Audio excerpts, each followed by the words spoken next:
Hello friend, इस प्रश्न में दिया गया है एक परिपथ दिया गया है, तो इसमें कहा गया कि जब धारा स्थिर अवस्था में पहुंच जाती है तो धारिता जो है के संधारित्र पर आवेश का मान जो है हमें यहाँ पे याद करना, जहाँ पे सी जो है धारिता दी गई है। ठीक है, तो इसके लिए हमें 4 विकल्प दिया गया है आवेश के मान के लिए, उस समय सही विकल्प को जो है यहाँ पे चुनना है। तो यहाँ पे हम देख सकते हैं प्रश्न में दिया गया है कि जब धारा जो है स्थिर अवस्था में पहुंच जाती है, ठीक है, धारा जब स्थिर अवस्था में पहुंच जाएगी तो ये संधारित्र क्या है, पूरी तरह से अविसित हो जाएगा। तो अविसित होने के कारण क्या होगा, R1 में कोई धारा प्रवाहित नहीं होगी, अर्थात यहाँ पे जो है शून्य धारा प्रवाहित होगी स्थिर अवस्था में। इस प्रकार से तो अब इस प्रकार जो है, तो इसके लिए हम जो है इस प्रकार से जो है परिपथ बना सकते हैं, जहाँ पे बैटरी है, ठीक है, इस प्रकार से जहाँ प्रतिरोध दिया गया है R तथा यहाँ पे C अविसित होने के कारण यहाँ पे खुला परिपथ की तरह यहाँ पे रहेगा, तो R1 रहेगा प्रतिरोध यहाँ का। इसी प्रकार जो है यहाँ पे A तथा B बिंदु के बीच एक प्रतिरोध है, ये प्राप्त हो जाएगा हमें ये R2। ठीक है, इस प्रकार से हमें जो है परिपथ यहाँ पे प्राप्त हो जाता है। तो यहाँ पे देख सकते हैं हम R1 से जो है कोई धारा प्रवाहित नहीं होगी, यहाँ पे धारा का मान 0 प्राप्त होगा। यहाँ पे बैटरी E है तथा प्रतिरोध R है। तो पूरे परिपथ के लिए हम देखें तो यहाँ पे जो है एक धारा जो है I प्राप्त होगी। ठीक है, तो एक जो है पूर्ण परिपथ यहाँ पे प्राप्त हो रहा है हमें, तो यहाँ पे धारा I लिख सकते हैं हम। क्या लिख सकते हैं, यहाँ पे जो है वोल्टता ये पूरे परिपथ के लिए क्या है E तथा प्रतिरोध पूरे परिपथ के लिए क्या प्राप्त हो रहा है, दोनों से कम है, तो यह हो जाएगा R धन R2। इस प्रकार से धारा का मान हमें प्राप्त हो गया।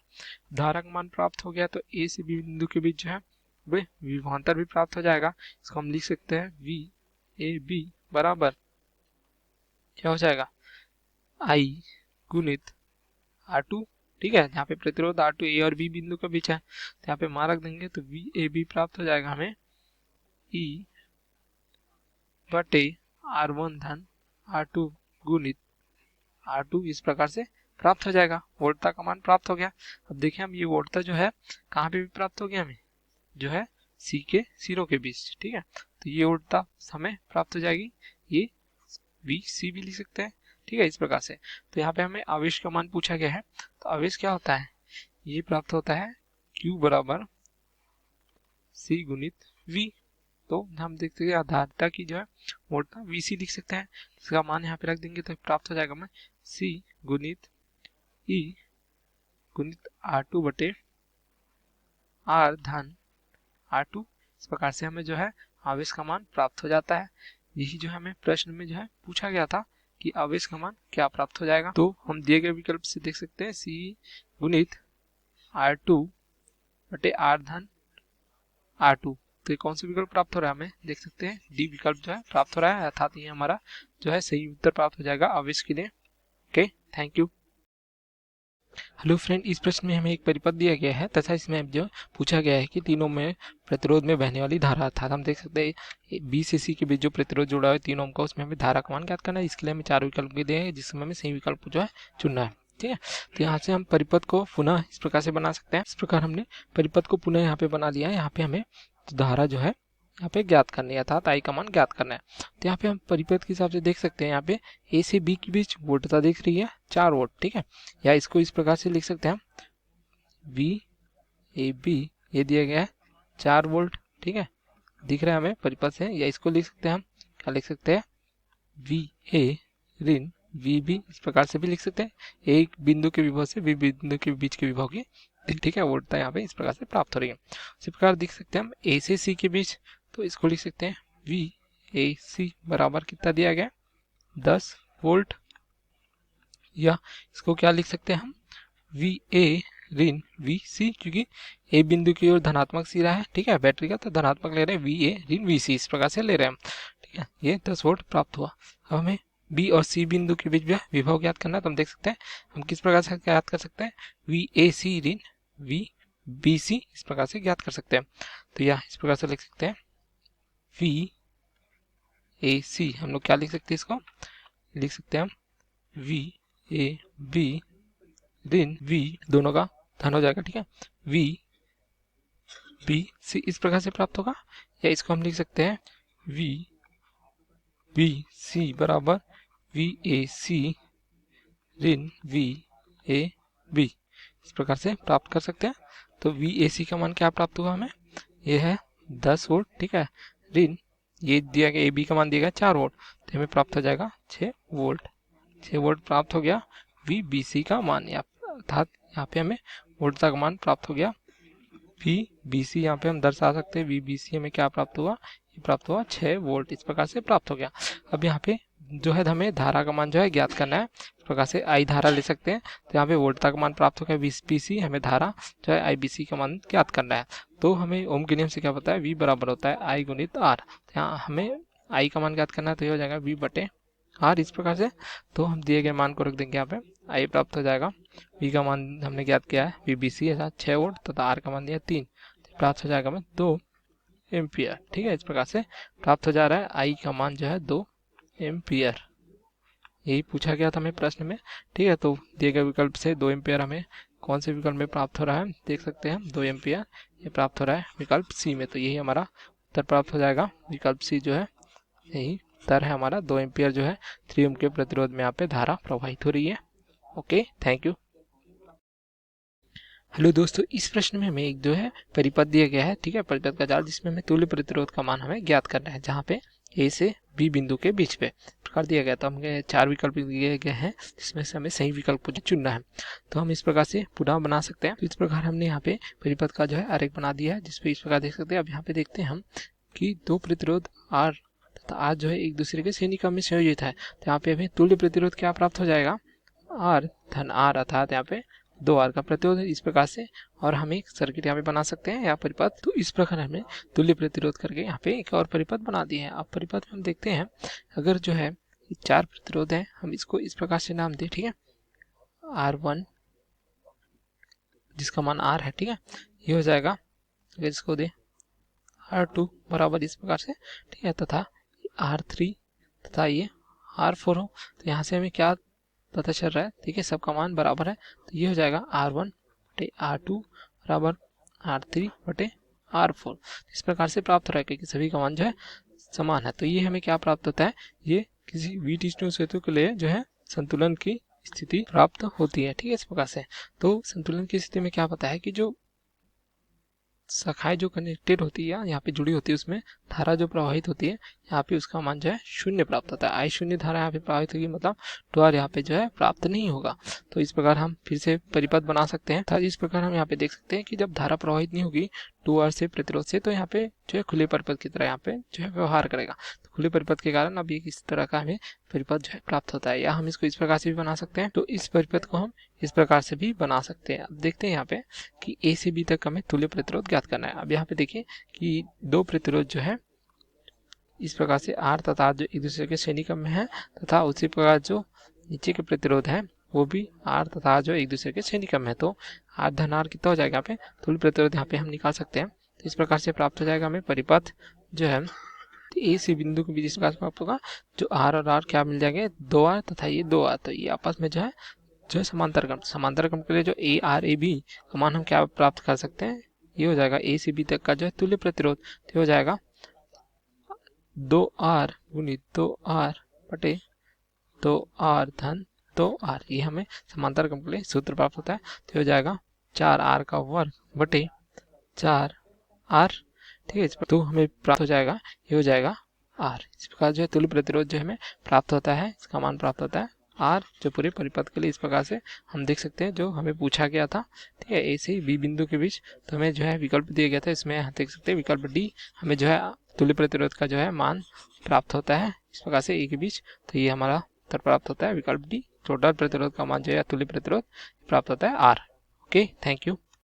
हेलो फ्रेंड, इस प्रश्न में हमें एक परिपथ दिया गया है, जिसमें हमें 4 ओम के प्रतिरोध में धारा का मान ज्ञात करना है, अर्थात जो ये प्रतिरोध है इसमें हमें धारा का मान ज्ञात करना है। इसके लिए 4 विकल्प दिए हैं, जिससे हमें सही विकल्प को जो है चुनना है, ठीक है। तो हम इस प्रकार से परिपथ को पुनः बना सकते हैं।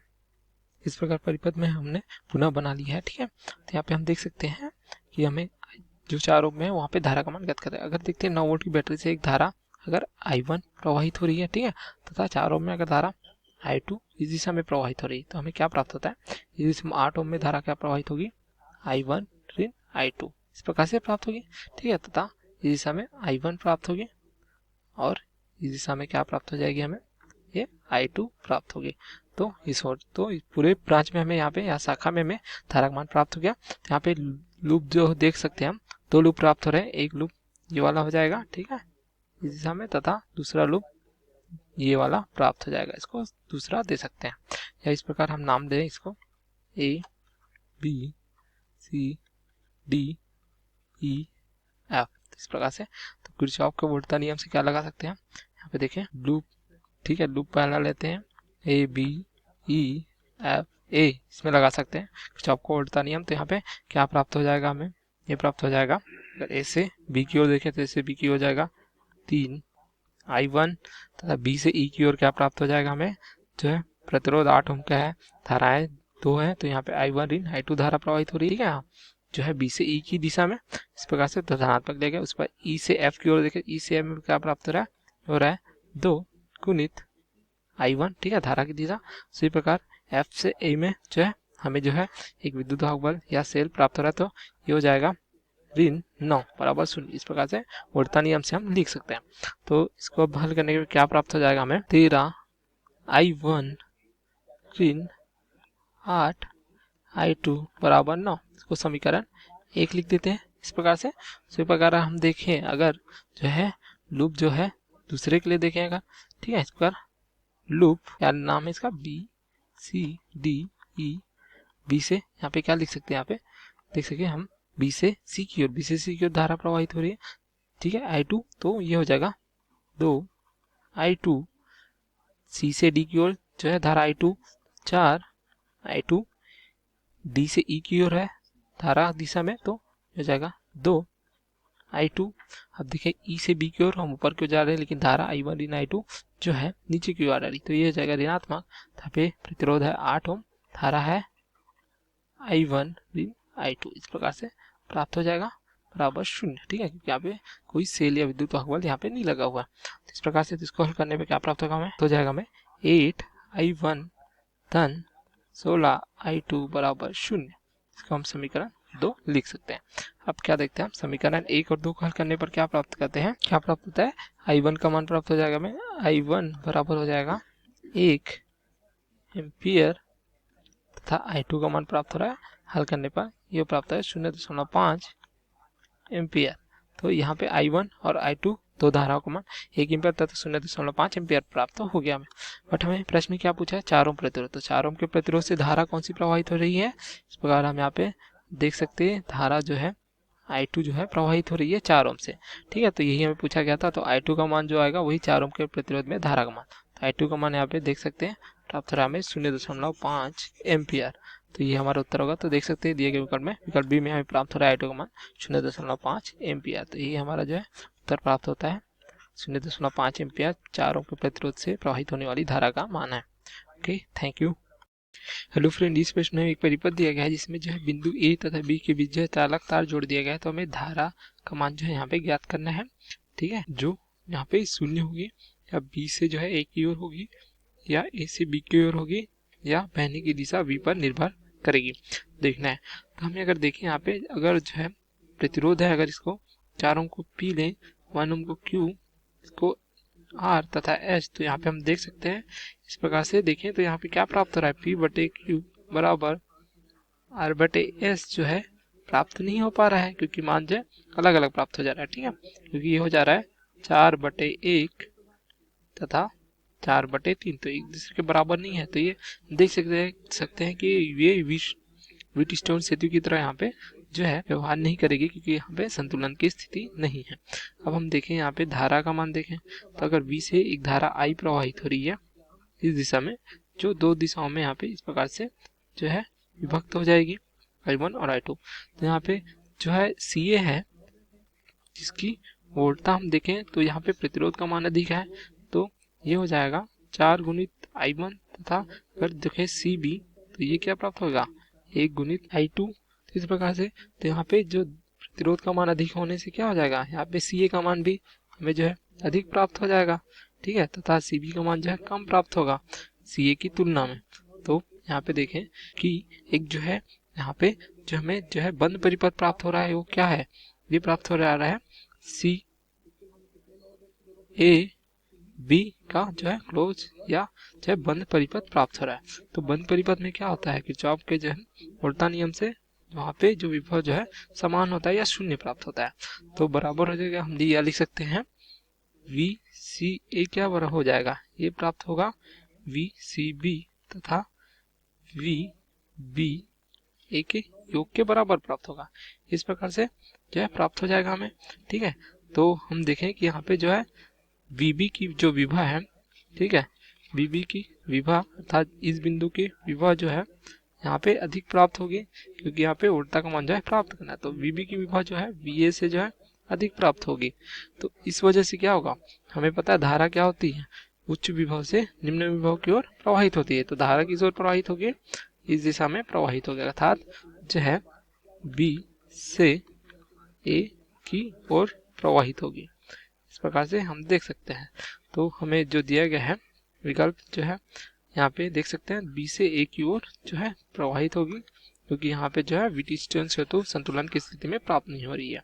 तो बी से ए की ओर, क्योंकि जो है बी की विभा जो है ए की विभा से जो है अधिक प्राप्त हो रही है। तो ये हमारा उत्तर है। Okay, thank you. दोस्तों हमको प्रश्न दिया हुआ है कि संलग्न परिपथ में P जो है वो R के बराबर नहीं है। ठीक है, स्विच एस के खुले अथवा बंद होने पर धारा मापी का पाठ्यांक समान है।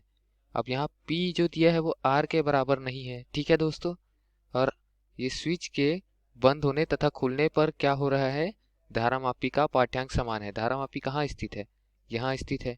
P Q R S की जगह स्विच इसको दे दिया है, और धारा मापी के यहाँ पर जो प्रतिरोध आता है उसकी जगह हमको धारा मापी दे दिया गया है गैलेनोमीटर, जिसका पाठ्यांक समान है कह रहे हैं। अब पाठ्यांक समान कब होगा, जब स्विच खोलने अथवा बंद होने पर पाठ्यांक समान तभी होगा। चलो मान लेते हैं कि ये V है जो वैद्युत स्रोत है, जिसमें जो बड़ा प्लेट है वो धनात्मक है और छोटा प्लेट ऋणात्मक रहता है। धारा बहने की दिशा कुछ इस प्रकार है। कुल धारा I बह रही है, जिसमें I1 जो है वो ऊपर से होकर जाएगी कुछ इस तरीके से, और I2 जो है वो नीचे वाले प्रतिरोधों से होकर जाएगी, अगर स्विच जो है वो खुला है, मतलब इसमें स्विच संलग्न नहीं किए हैं तब। ठीक है दोस्तों, इन दोनों के बीच में कोई संबंध नहीं है, तब क्या होगा, ऊपर से होकर जाने वाली धारा I1 और नीचे से होकर जाने वाली धारा I2 है। I2 के लिए जो विक्षेप दे रहा है, स्विच लगाने के पश्चात जो इसका माप है, धारा मापी का माप जो I2 के लिए है, उसमें कोई परिवर्तन नहीं हो रहा है, विक्षेपण नहीं हो रहा है। इसका मतलब क्या है, इसका मतलब है कि I1 बराबर I2 है। क्योंकि I1 बराबर I2 नहीं होता, या I2 बड़ा होता या I1 बड़ा होता तो क्या होता, इस परिपथ में, मतलब इस जो दोनों के बीच में हमने क्या लगाया है, संबंध लगाया है S, उसमें क्या होता, इस चालक तार से धारा या तो इधर बह के जाती ऊपर की ओर, या फिर नीचे की ओर बह कर आती। और ऊपर या नीचे कहीं भी बहकर जाए, I2 के मान में परिवर्तन आता। और I2 के मान में परिवर्तन में क्या होता, ये जो मीटर है उसके जो परिमाण है, धारा मापी का पाठ्यांक जो है उस पर विक्षेपण होता। और विक्षेपण होने से क्या होता, विक्षेपण होने से हमको पता चल जाता कि धारा या तो ऊपर जा रही है अथवा नीचे आ रही है। लेकिन ऐसा नहीं हो रहा है, स्विच लगाने के बाद, लगाने के पहले नहीं हो रहा है, ये हमको प्रश्नानुसार दिया गया है। तब हमको 4 विकल्प दिए गए हैं, आई आर बराबर आई जी। अब आई आर क्या है, इसमें से होकर जाने वाली धारा, मतलब I2 बराबर आई जी। हाँ बिल्कुल, I2 बराबर IG है, क्योंकि बीच में हमको कोई भी धारा आदान प्रदान नहीं हो रही है, तभी तो गैलेनोमीटर का जो पाठ्यांक है वो समान है। तो हमारा क विकल्प जो है वो हमारा सही विकल्प है। आगे विकल्प देख लेते हैं, IP बराबर IG। IP बराबर IG। जरूरी नहीं है कि I1 और I2 समान हो, ऐसा भी हो सकता है कि I1 जो है उसके लिए प्रतिरोध का मान कम हो, I2 के लिए प्रतिरोध का मान ज्यादा हो, अथवा I1 के लिए प्रतिरोध का मान ज्यादा हो, I2 के लिए प्रतिरोध का मान कम हो। सिरों पर विभवांतर समान रहेगा, और जो हमारे प्रतिरोध है उनका अनुपात जो है वो समान रहेगा। ठीक है दोस्तों, तो ये जरूरी नहीं है, लेकिन हो सकता जरूर है। अब IP बराबर IG, IQ और IG का हमको अनुपात दिया हुआ है। चूंकि P जो है वो R के समान नहीं है, मतलब इन दोनों का अनुपात समान नहीं है, तो Q और G के जो धारा बहेंगे उनका भी अनुपात समान नहीं होगा, तो ये विकल्प गलत है हमारा। IQ और IR का धारा जो है वो हमको समान दिया हुआ है, नहीं ऐसा नहीं हो सकता, क्योंकि I2 और I1 दोनों अलग अलग भी हो सकते हैं, जैसा मैंने ऊपर बताया था IP और IR IG जो है वो अलग अलग हो सकते हैं इस तरीके से। तो जो पूर्ण तरीके से सही बैठ रहा है वो विकल्प है हमारा विकल्प नंबर क। ठीक है दोस्तों, धन्यवाद। हेलो फ्रेंड, यहाँ पे हमें एक परिपथ दिया गया है, ठीक है। तो इसमें हमें धारा आई जो है का मान जो है प्रतिरोध आरसी के मान पर निर्भर नहीं करता, ऐसा दिया गया है, ठीक है। अर्थात आरसी के मान पर निर्भर नहीं करता, तब हमें प्रतिरोधों को जो संतुष्ट करना है। अर्थात हमें 4 विकल्प दिए जिससे हमें सही विकल्प जो चुनना है जब आई का मान R6 पर जो है निर्भर नहीं करता। तो हम देख सकते हैं यहाँ पे अगर आई है R6 के मान पे जो है आई का मान निर्भर नहीं करता, मतलब R6 का यहाँ पे कोई धारा जो है प्रवाहित नहीं हो रही, यहाँ पे धारा का मान 0 है। अर्थात धारा का मान 0 है तो परिपथ हमें इस प्रकार से प्राप्त हो जाएगा। तो इस प्रकार से हमें जो है परिपथ प्राप्त होगा जहाँ पे जो है धारा R6 का मान हमें प्राप्त नहीं होगा, अर्थात यहाँ पे कोई धारा प्रवाहित नहीं होगी, ठीक है। R6 अर्थात हमें जो है अनंत प्राप्त होगा क्योंकि यहाँ पे प्रतिरोध जो है प्राप्त नहीं होगा, ठीक है। तो इस प्रकार से देख सकते हैं हम। या तो यहाँ इस परिस्थिति में देखें कि जो है व्हीटस्टोन सेतु की तरह जहाँ पे जो है व्यवहार करता है, तो हम व्हीटस्टोन सेतु के लिए क्या देखते हैं, संतुलन की स्थिति में क्या प्राप्त होता है। अगर देखें यहाँ पे तो हो जाएगा R1 बटे R3 बराबर हो जाएगा R2 बटे R4। इस प्रकार यहाँ हम इसको क्या लिख सकते हैं, R1 R4 बराबर हो जाएगा R2 गुणित R3। तो इस प्रकार से हमें संबंध प्राप्त होता है जब संतुलन की स्थिति में हो या जो है हमें जो है वो R6 का मान जो है धारा के मान पर निर्भर नहीं कर रहा है, ठीक है। तो इस प्रकार से प्राप्त होता है हमें संबंध। तो ये हमें पूछा गया था, तो कौन सा प्राप्त देख सकते हैं हमें दिए गए विकल्प से R1 गुणित R4 इस प्रकार से गुणित R2 गुणित R3। तो ये हमें प्राप्त हो रहा है विकल्प सी से प्राप्त हो रहा है जब कोई धारा आई धारा जो है R6 पर जो है निर्भर नहीं करते। यहाँ पे हमें व्हीटस्टोन सेतु का संतुलन की स्थिति प्राप्त होती है जिससे हमें यह संबंध प्राप्त होता है। तो ये हमारा विकल्प प्राप्त होता है, सही उत्तर प्राप्त होता है जो विकल्प सी है। Okay, thank you. Hello friend, इस प्रश्न में हमें एक परिपथ दिया गया है जिसमें हमें 2 ओम के प्रतिरोध में विद्युत धारा का मान ज्ञात करना है, ठीक है। तो यहाँ पे हमें 4 विकल्प दिए गए हैं जिसमें हमें सही विकल्प जो है यहाँ पे चुनना है। तो हम इस प्रकार से परिपथ को पुनः बना सकते हैं। इस प्रकार हम परिपथ में यहाँ पे देख सकते हैं कि 4 प्रतिरोध जो है इस प्रकार लगे हुए, ठीक है, जहाँ पे धारा जो है 1.4 एम्पेयर की यहाँ पे प्रवाहित हो रही है इस प्रकार से। तो अगर हम देखें प्रतिरोध दिए गए उनको हम इस प्रकार से नाम दे सकते हैं, इसका R1 25 ओम को R2, ठीक है। इसी प्रकार से है इसको R3 तथा 5 ओम को R4 इस प्रकार से नाम दे। तो हम क्या देखते हैं यहाँ पे जो है परिपथ से यहाँ पे प्राप्त होता है R1 बटे R2 बराबर R3 बटे R4 इस प्रकार से प्राप्त हो रहा है। तो ये कौन सी परिस्थिति होती है, ये होती है व्हीटस्टोन सेतु के लिए संतुलन की स्थिति जो इस प्रकार से हमें प्राप्त होती है। अर्थात ये जो है परिपथ जो है व्हीटस्टोन सेतु की तरह यहाँ पे जो है व्यवहार कर रहा है। तो इसी परिस्थिति में क्या होती है, जो गैल्वेनोमीटर है इससे प्रवाहित होने वाली धारा का मान क्या प्राप्त होता है, हमें 0 प्राप्त होता है। अर्थात यहाँ पे जब धारा जो 0 प्रवाहित हो रही है तो ये खुले परिपथ की तरह तब यहाँ पे जो है व्यवहार करेगी। तो हम इसके लिए पुनः परिपथ इस प्रकार से बना सकते हैं। इस प्रकार से हमने परिपथ को जो है पुनः बना लिया है जो प्राप्त होता है। तो यहाँ पे धारामापी में जो है धारा 0 होने के कारण यहाँ पे हम खुला परिपथ बना सकते हैं।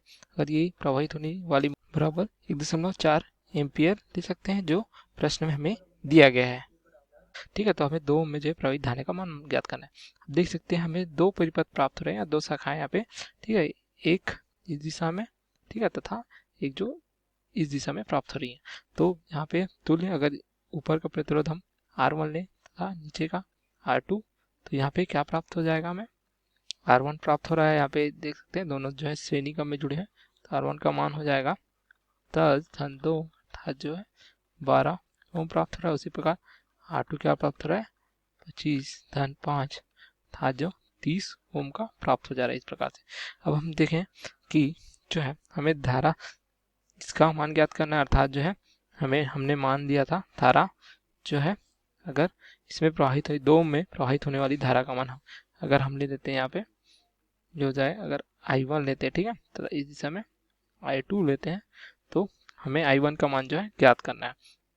तो I1 तो क्या होता है, धारा विभाजक नियम से हम क्या लिख सकते हैं यहाँ पे जो मुख्य धारा है। तो अगर हमें जो है 2 में करना है या R1 में जो धारा प्रवाहित है उसका मान ज्ञात करना है, तो उसको हम I1 ज्ञात करना है। तो उसके लिए हम फार्मूला यूज करते हैं, सूत्र इस प्रकार से लिखते हैं, I1 हो जाएगा I गुणित जो प्रतिरोध है यहाँ का, ठीक है, R2 हो जाएगा बटे ये हो जाएगा R1 धन R2, जहाँ पे R1 R2 का मान हमने यहाँ से ज्ञात कर लिया। तो यहाँ पे अब मान रख देते हैं हम। तो उसी प्रकार अगर I2 ज्ञात करना रहता हमें तो वो हो जाता, I2 के लिए हो जाता, ये हो जाता I गुणित R1 बटे R1 धन R2। इस प्रकार से जो है धारा विभाजक नियम से ज्ञात कर सकते हैं, लेकिन हमें जो है I1 का मान ज्ञात करना है तो इस प्रकार से लिख सकते हैं। तो यहाँ पे मान अगर रख देंगे हम तो I1 प्राप्त हो जाएगा, ये हो जाएगा I का मान दिया गया है 1.4, हाँ R2 का मान प्राप्त किया है हमने, प्राप्त किया 30 बटे 12 धन 30। तो हमें I1 ज्ञात हो जाएगा, यहाँ से I1 का मान आ जाएगा, ये आ जाएगी 1 एम्पियर, ठीक है। तो इस प्रकार हमने I1 का मान ज्ञात किया। तो I1 धारा ही 2 ओम से प्रवाहित होगी, क्योंकि हम यहाँ पे देख सकते हैं I1 जो है 10 ओम से प्रवाहित हो रही है इस दिशा में, तो 2 ओम से भी यही धारा प्रवाहित होगी। तो ये हमारा उत्तर प्राप्त होता है। यही पूछा गया था हमें कि जो 2 ओम के प्रतिरोध से धारा, तो ये 1 एम्पियर प्राप्त होती है। अब हमें विकल्प दिए गए हैं तो हम देख सकते हैं विकल्प डी में हमें प्राप्त हो रहा है हमारा उत्तर, जो 1 एम्पियर धारा जो है प्रवाहित हो रही है 2 ओम के जो है प्रतिरोध से, जो यहाँ पे व्हीटस्टोन सेतु के संतुलन की स्थिति में। तो यही हमारा उत्तर है। Okay, thank you. Hello friend, इस प्रश्न में दिया गया है एक परिपथ दिया गया है, ठीक है। तो इसमें जो है 2 ओम वाले प्रतिरोध में विद्युत धारा अर्थात 2 ओम के प्रतिरोध है उसमें विद्युत धारा का मान जो है ज्ञात करना है। इसलिए हमें 4 विकल्प दिए गए हैं जिससे हमें सही विकल्प को चुनना है। तो हम इस प्रकार से परिपथ को फिर से बना सकते हैं। यहाँ पे इस प्रकार हमने परिपथ को पुनः बना लिया है, जहाँ पे हमें जो है 2 ओम के प्रतिरोध में धारा का मान ज्ञात करना है। अगर हम देखें यहाँ पे धारा का मान हम यहाँ पे I ले लेते हैं, ठीक है। इस प्रकार से अगर I है, ठीक है, तो अगर यहाँ पे 2 लूप हम देख सकते हैं, यहाँ पे 2 लूप हमें प्राप्त हो रहा है। एक जो है लूप इस प्रकार से प्राप्त हो जाएगी। अगर इसमें धारा का मान हम यहाँ पे I1 ले लेते हैं, ठीक है। इस प्रकार से जो है लूप 1 दिन नाम देते इसको। इस प्रकार दूसरा लूप हमें प्राप्त हो रहा है इस दिशा में, इसको दूसरा लूप, यहाँ पे धारा I2 इस प्रकार ले सकते हैं। तो हम देखें यहाँ पे किरचॉफ के वोल्टता नियम से लूप या पास 1 के लिए, ठीक है, क्या लिख सकते हैं यहाँ पे देखें। अगर हम जो है यहाँ पे दक्षिणावर्त दिशा में चले इस प्रकार से प्राप्त हो जाएगा यहाँ पे 5 I1 इस प्रकार इस बिंदु से इस बिंदु को, ठीक है, इस प्रकार से यहाँ से, तो ये प्राप्त हो जाएगा ऋण 10 बराबर 0, जो वोल्टता के नियम से हम इस प्रकार लिख सकते हैं। तो 5 I1 बराबर हो जाएगा 10, ठीक है। तो I1 क्या प्राप्त हो जाएगा हमें, I1 प्राप्त हो जाएगा, ये हो जाएगा 10 बटे 5, या I1 लिख सकते हैं हम 2 एम्पियर, हमें इस प्रकार से प्राप्त हो गया। इसी प्रकार लूप हम देखें यहाँ पे 2 के लिए, लूप 2 के लिए अगर इसको देखें हम, ठीक है, इसको हम जो है वामावर्त दिशा में देख सकते हैं। तो ये हो जाएगा 10 जो है प्रतिरोध है, ठीक है, 10 I2 ऋण 20 बराबर 0। इस प्रकार वोल्टता नियम से यहाँ पे लिख सकते हैं किरचॉफ का। तो यहाँ पे क्या प्राप्त हो जाएगा 10 I2 बराबर 20। तो I2 में क्या प्राप्त हो जाएगा, I2 का मान प्राप्त हो जाएगा हमें यहाँ पे 20 बटे 10, या ये प्राप्त हो जाएगा हमें 2 एम्पियर। यहाँ से हमें I1 और I2 का मान देख सकते हैं हम, हमें प्राप्त हो गया I1 I2 और I1 का मान 2-2 एम्पियर प्राप्त हो गया, यहाँ से देख सकते हैं। बट हमें क्या पूछा गया है कि 2 ओम से प्रतिरोध, हम उसे जो है अगर देखें हमने यहाँ पे I एम्पियर की धारा प्रवाहित हुई यहाँ पे लिया हुआ है। अब देखिए यहाँ हम देखें I1 जो है धारा यहाँ पे प्रवाहित हो रही है, तो ये I1 इस दिशा में प्रवाहित हो रही है, इस दिशा में, इस प्रकार। तो पूरे परिपथ में I1 प्रवाहित हो रही है, तो इस दिशा में धारा क्या जाएगी, यहाँ पे 0 धारा जाएगी। तभी इसको क्या है कि बंद परिपथ में I1 धारा यहाँ पे सभी, क्योंकि यहाँ पे शाखाओं में यहाँ पे प्रवाहित होगी। इसी प्रकार I2 के लिए देखें यहाँ पे, तो I2 यहाँ तक प्रवाहित हो रही है, इसी प्रकार यहाँ भी I2 प्रवाहित हो रही है। तो इस दिशा में कितनी धारा जा रही है, यहाँ भी 0 धारा जा रही है, क्योंकि I2 जो है पूरी जो है बंद परिपथ में यहाँ पे इस प्रकार से प्रवाहित हो रही है। यहाँ तो इधर जो है इस दिशा में कोई धारा यहाँ पे प्रवाहित नहीं हो रही थी। यहाँ पे क्या प्राप्त होता है, I हमें प्राप्त हो जाता है कि यहाँ पे I का मान जो है 0 प्राप्त होता है, अर्थात जो है 2 ओम के जो है प्रतिरोध है उसमें कोई धारा प्रवाहित नहीं है। या हम इस दिशा से भी देखें या इस दिशा से, दोनों दिशा में 0 मान प्राप्त रहता है। यहाँ पे जो 2 ओम के प्रतिरोध में है उसमें धारा का मान हमें 0 प्राप्त होता है, 0 एम्पीयर। तो आप देख सकते हैं दिए गए जो है विकल्प में हमें प्राप्त होता है, विकल्प बी में धारा का मान 0 दिया गया है। तो ये हमारा सही उत्तर है, ठीक है। Okay, thank you. Hello friend, इस प्रश्न में दिया गया है कि एक परिपथ आरेख दिया गया है जिसके लिए हमें जो है ए तथा बी बिंदु के बीच जो है विभवांतर ज्ञात करना है, अर्थात वी ए ऋण वी बी का मान हमें ज्ञात करना है। ठीक है, इसके लिए हमें 4 विकल्प दिए गए हैं जिससे हमें सही विकल्प को जो है चुनना है। तो इस प्रकार हम परिपथ में देख सकते हैं यहाँ पे किरचॉफ का अगर द्वितीय नियम यहाँ पे लगाए ए से बी तक, ठीक है, क्या हो जाएगा द्वितीय नियम से, ठीक है, ए से बी की ओर देखें अगर हमने यहाँ पे वी ए बी, या इसको लिख सकते हैं वी ए ऋण वी बी भी लिख सकते हैं। ठीक है, विभवांतर इस प्रकार से। तो यहाँ पे देखें अगर हम पहले ए से बी की ओर चलेंगे इस दिशा में, ठीक है, तो यहाँ पे देखिए धारा की दिशा भी समान है, अर्थात जो प्रतिरोध तथा धारा गुणा हमें धनात्मक प्राप्त होगा। ठीक है, यहाँ पे भी धारा जो है सेम दिशा में, अर्थात इस प्रकार एक समान दिशा में यहाँ पे आई। ठीक है, इस प्रकार लिख सकते हैं। यहाँ पे हमें आई का मान क्या दिया गया है, अगर धारा देखें आई हमें प्राप्त है, ये प्राप्त है 2 एम्पियर दिया गया। तो अगर लिखें हम इस प्रकार से लिख सकते हैं 2 गुणित 2 का भी 2 जो है धारा का मान है, इस पर यहाँ पे देख सकते हैं, तथा 2 जो है प्रतिरोध का मान है। ठीक है, इस प्रकार धन 3 हो जाएगा। ठीक है, इसकी धनात्मक सिरे पे जो हम यहाँ पे धारा जो है यहाँ पे प्रवेश कर दी, इसलिए इस प्रकार यहाँ पे आ गया। ठीक है, उसके बाद यहाँ के लिए लिख सकते हैं हम लोग यहाँ पे जो है धारा का मान है 2 एम्पियर तथा प्रतिरोध क्या है 1 ओम। ठीक है, इस प्रकार से प्राप्त हो गया। ऐसे भी तक यहाँ पे 3 जो है बैटरी जो है विक्स का विद्युत वाहक बल को जो है प्रदर्शित करती है। तो यहाँ पे हो जाएगा 4 धन 3 धन 2, तो ये प्राप्त हो जाएगा वी ए ऋण वी बी, या वी ए बी क्या प्राप्त हो जाएगा हमें 9 वोल्ट। ये द्वितीय नियम से हम यहाँ पे तो इसको प्राप्त कर सकते हैं।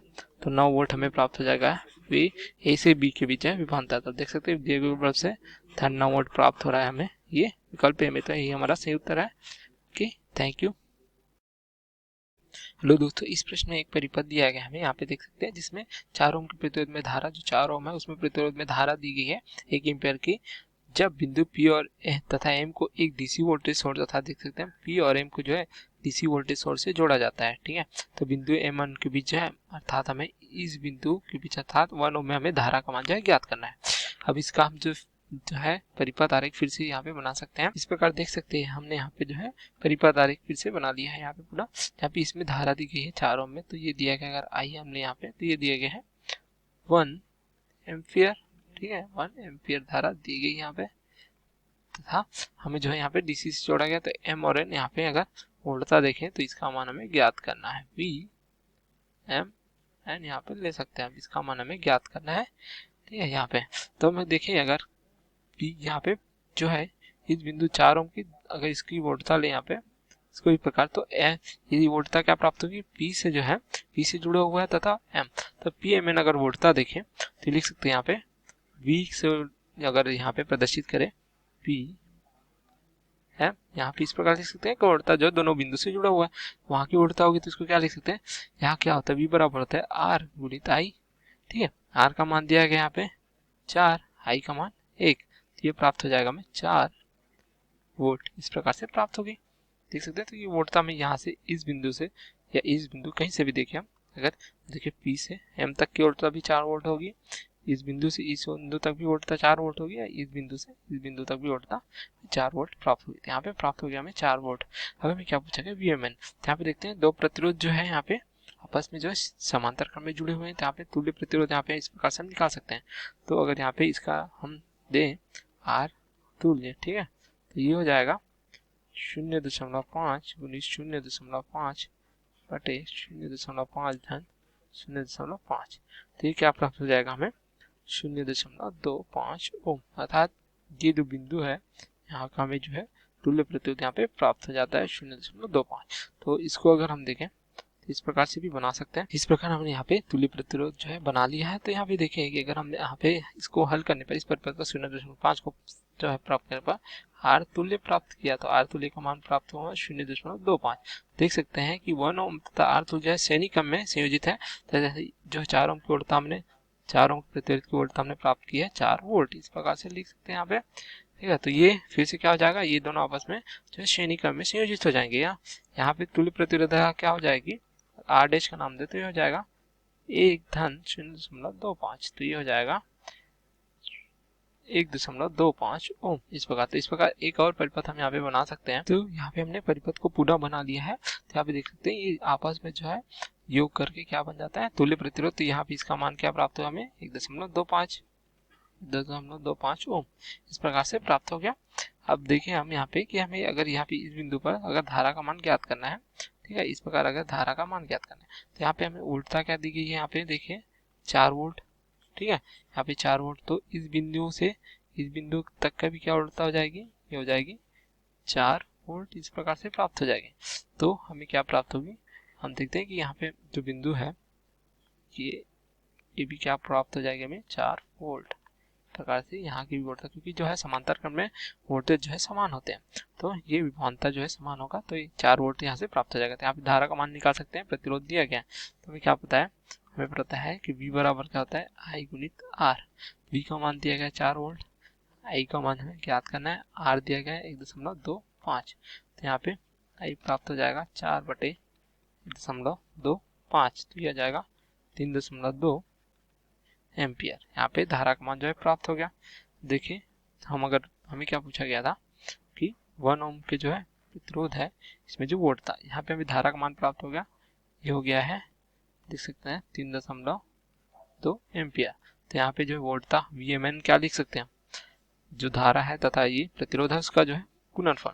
तो हम लिखेंगे यहाँ पे VMN, क्योंकि MN के बिंदु के जो है हमें प्रतिरोध पूछा गया था, तो हो जाएगा IMN गुणित RMN। तो IMN या धारा एक है, ठीक है, जो यही प्राप्त हो रही है, तो यह हो जाएगा IMN का प्राप्त था 3.2, तब RMN जो है प्रतिरोध यहाँ पे क्या दिया गया देख सकते हैं, ये दिया गया 1 ओम, यहाँ पे मान रख देंगे 1। तो VMN जो वोल्टता है M से N बिंदु के प्राप्त हो जाएगी 3.2 वोल्ट। तो इस प्रकार हमें जो प्राप्त हो गया हमारा उत्तर, ठीक है, 3.2 वोल्ट M से N बिंदु का बीच जो है वोल्टता का मान। तो यहाँ पे वोल्टता का मान हमें प्राप्त हो गया, ये हमारा उत्तर है। Okay, thank you. Hello friend, इस प्रश्न में एक परिपथ दिया गया है हमें, जिसमें हमें प्रत्यावर्ती धारा का मान व दशा ज्ञात करना है, जिसके लिए हमें 4 विकल्प दिए गए हैं, उसमें हमें सही विकल्प को जो है यहाँ पे चुनना है, ठीक है। तो इसके लिए हम परिपथ पुनः बना सकते हैं इस प्रकार से। इस प्रकार हमने परिपथ को यहाँ पे बना लिया है, देख सकते हैं। तो यहाँ पे अगर हम एक जो बैटरी जुड़ी हुई है तो यहाँ पे एक धारा ले सकते हैं, धारा यहाँ पे I लेते हैं, ठीक है। तो पूरे परिपथ में एक ही धारा प्रवाहित होगी, यहाँ पे एक ही जो हमें बंद परिपथ प्राप्त हो रहा है, तो इस प्रकार से I धारा प्रवाहित हो रही। तो अब इसके लिए क्या देख सकते हैं हम, यहाँ पे अगर लूप जो है ABCD में किरचॉफ का वोल्टता नियम लगाने पर क्या प्राप्त हो जाएगा हमें, ये प्राप्त हो जाएगा, अगर देखें A से B की ओर, तो यहाँ पे क्या प्राप्त हो जाएगा, ये हो जाएगा 1I ऋण 10 धन 4 धन 2I धन 3I बराबर 0। इस प्रकार से हमें जो है वोल्टता नियम यहाँ पे लगाने पे प्राप्त होता है बंद लूप में A से जो है A तक, या ABCD A तक, ठीक है, प्राप्त हो जाता है। तो यहाँ से हम लिख सकते हैं 6I बराबर क्या हो जाएगा 10 ऋण 4, इस प्रकार से तो I का मान प्राप्त हो जाएगा हमें 6/6 या फिर 1 एम्पियर। हमें धारा का मान यहाँ पे प्राप्त हो जा रहा है, ठीक है, जो A से B की ओर प्राप्त हो रही, धनात्मक अर्थात A से B की ओर तथा जो है E से होकर जो है गुजरती है। तो हम क्या देखते हैं कि हमें यही प्रश्न में पूछा गया था, धारा तो 1 एम्पियर प्राप्त हो रही तथा धनात्मक होने के कारण क्या हो जाएगी, इसकी दिशा क्या है, हमने A से B की ओर लिया तो A से B की ओर, ठीक है। तो A से B की ओर जाएगी यहाँ पे, तो कहाँ से जाएगी, E से होकर गुजरेगी, ठीक है। तो यहाँ पे हमें दिए गए विकल्प से क्या प्राप्त होता है, यहाँ पे मान प्राप्त हुआ हमने 1 एम्पियर, तो ये हो जाएगा हमारा विकल्प डी जो है हमें सही उत्तर प्राप्त हुआ, ठीक है, A से B की ओर E से होकर, तो यही हमारा सही उत्तर है इस प्रकार से। Okay, thank you friend. इस प्रश्न में हमें एक परिपथ दिया गया है, जिसमें हमें बिंदु A तथा B के बीच विभवांतर ज्ञात करना, अर्थात इस बिंदु से इस बिंदु के बीच विभवांतर ज्ञात करना है। तो यहाँ पे 4 विकल्प भी दिए गए हैं, जिससे हमें सही विकल्प जो है विभवांतर के लिए यहाँ पे जो है चुनना है। तो हम परिपथ पुनः यहाँ पे बना सकते हैं। अगर हमने परिपथ पुनः यहाँ पे बना लिया है, अगर हम देखें हमारी जो बैटरी है, ठीक है, उससे यहाँ धारा प्रवाहित हो रही है। अगर इस दिशा में देखें हमें एक धारा I1 जो है प्राप्त हो रही है, उसी प्रकार अगर देखें इस दिशा में धारा I2 प्राप्त हो रही है, ठीक है। तो यहाँ पे जो प्रवाहित धारा है इसका मान क्या हो जाएगा, I1 ऋण I2 इस प्रकार से प्राप्त हो जाएगा, कर ले सकते हैं। तो ठीक है, तो अब यहाँ पे देखिए हम कि अगर बिंदु लेते हैं ए एफ जी, ठीक है, इस प्रकार से अगर बिंदु लें, ठीक है, कोई भी मान सकते हैं। तो यहाँ पे हम देखिए जो लूप जो प्राप्त हो रहा है हमें, यहाँ पे 2 लूप प्राप्त हो रहे हैं। इस दिशा में देखें तो ये हो जाएगा लूप पहला, तथा इस दिशा में देखें तो हमें लूप दूसरा प्राप्त हो रहा है। इस प्रकार से 2 लूप प्राप्त हो रहे हैं। तो अगर जो है किरचॉफ के नियम यहाँ पे लगाते हैं, लूप फर्स्ट के लिए अर्थात ले सकते हैं, इसको हम ले सकते हैं लूप फर्स्ट ले सकते हैं एफ ए जी एफ, इस प्रकार से ले सकते हैं। ठीक है, इसमें किरचॉफ को जो है उल्टा नियम यहाँ पे लगाने पे क्या प्राप्त हो जाएगा हमें, ये हो जाएगा 5 ऋण, ठीक है, एफ से क्यों जा रहे हैं तो ऋणात्मक लेंगे, ऋण 5 I1 ऋण 5 I1 दोनों को ले लेना। ठीक है, ये वाला 5I1 ऋण 5I1 इस प्रकार से, फिर यहाँ पे प्राप्त हो जाएगा हमें ऋण 5I1 ऋण 2 बराबर 0 इस प्रकार से बराबर। ठीक है, ऋणात्मक सीधी की ओर तो ऋण 2 इस प्रकार से। तो यहाँ पे इसका मान प्राप्त हो जाएगा ऋण 15I1 बराबर प्राप्त होगा 2।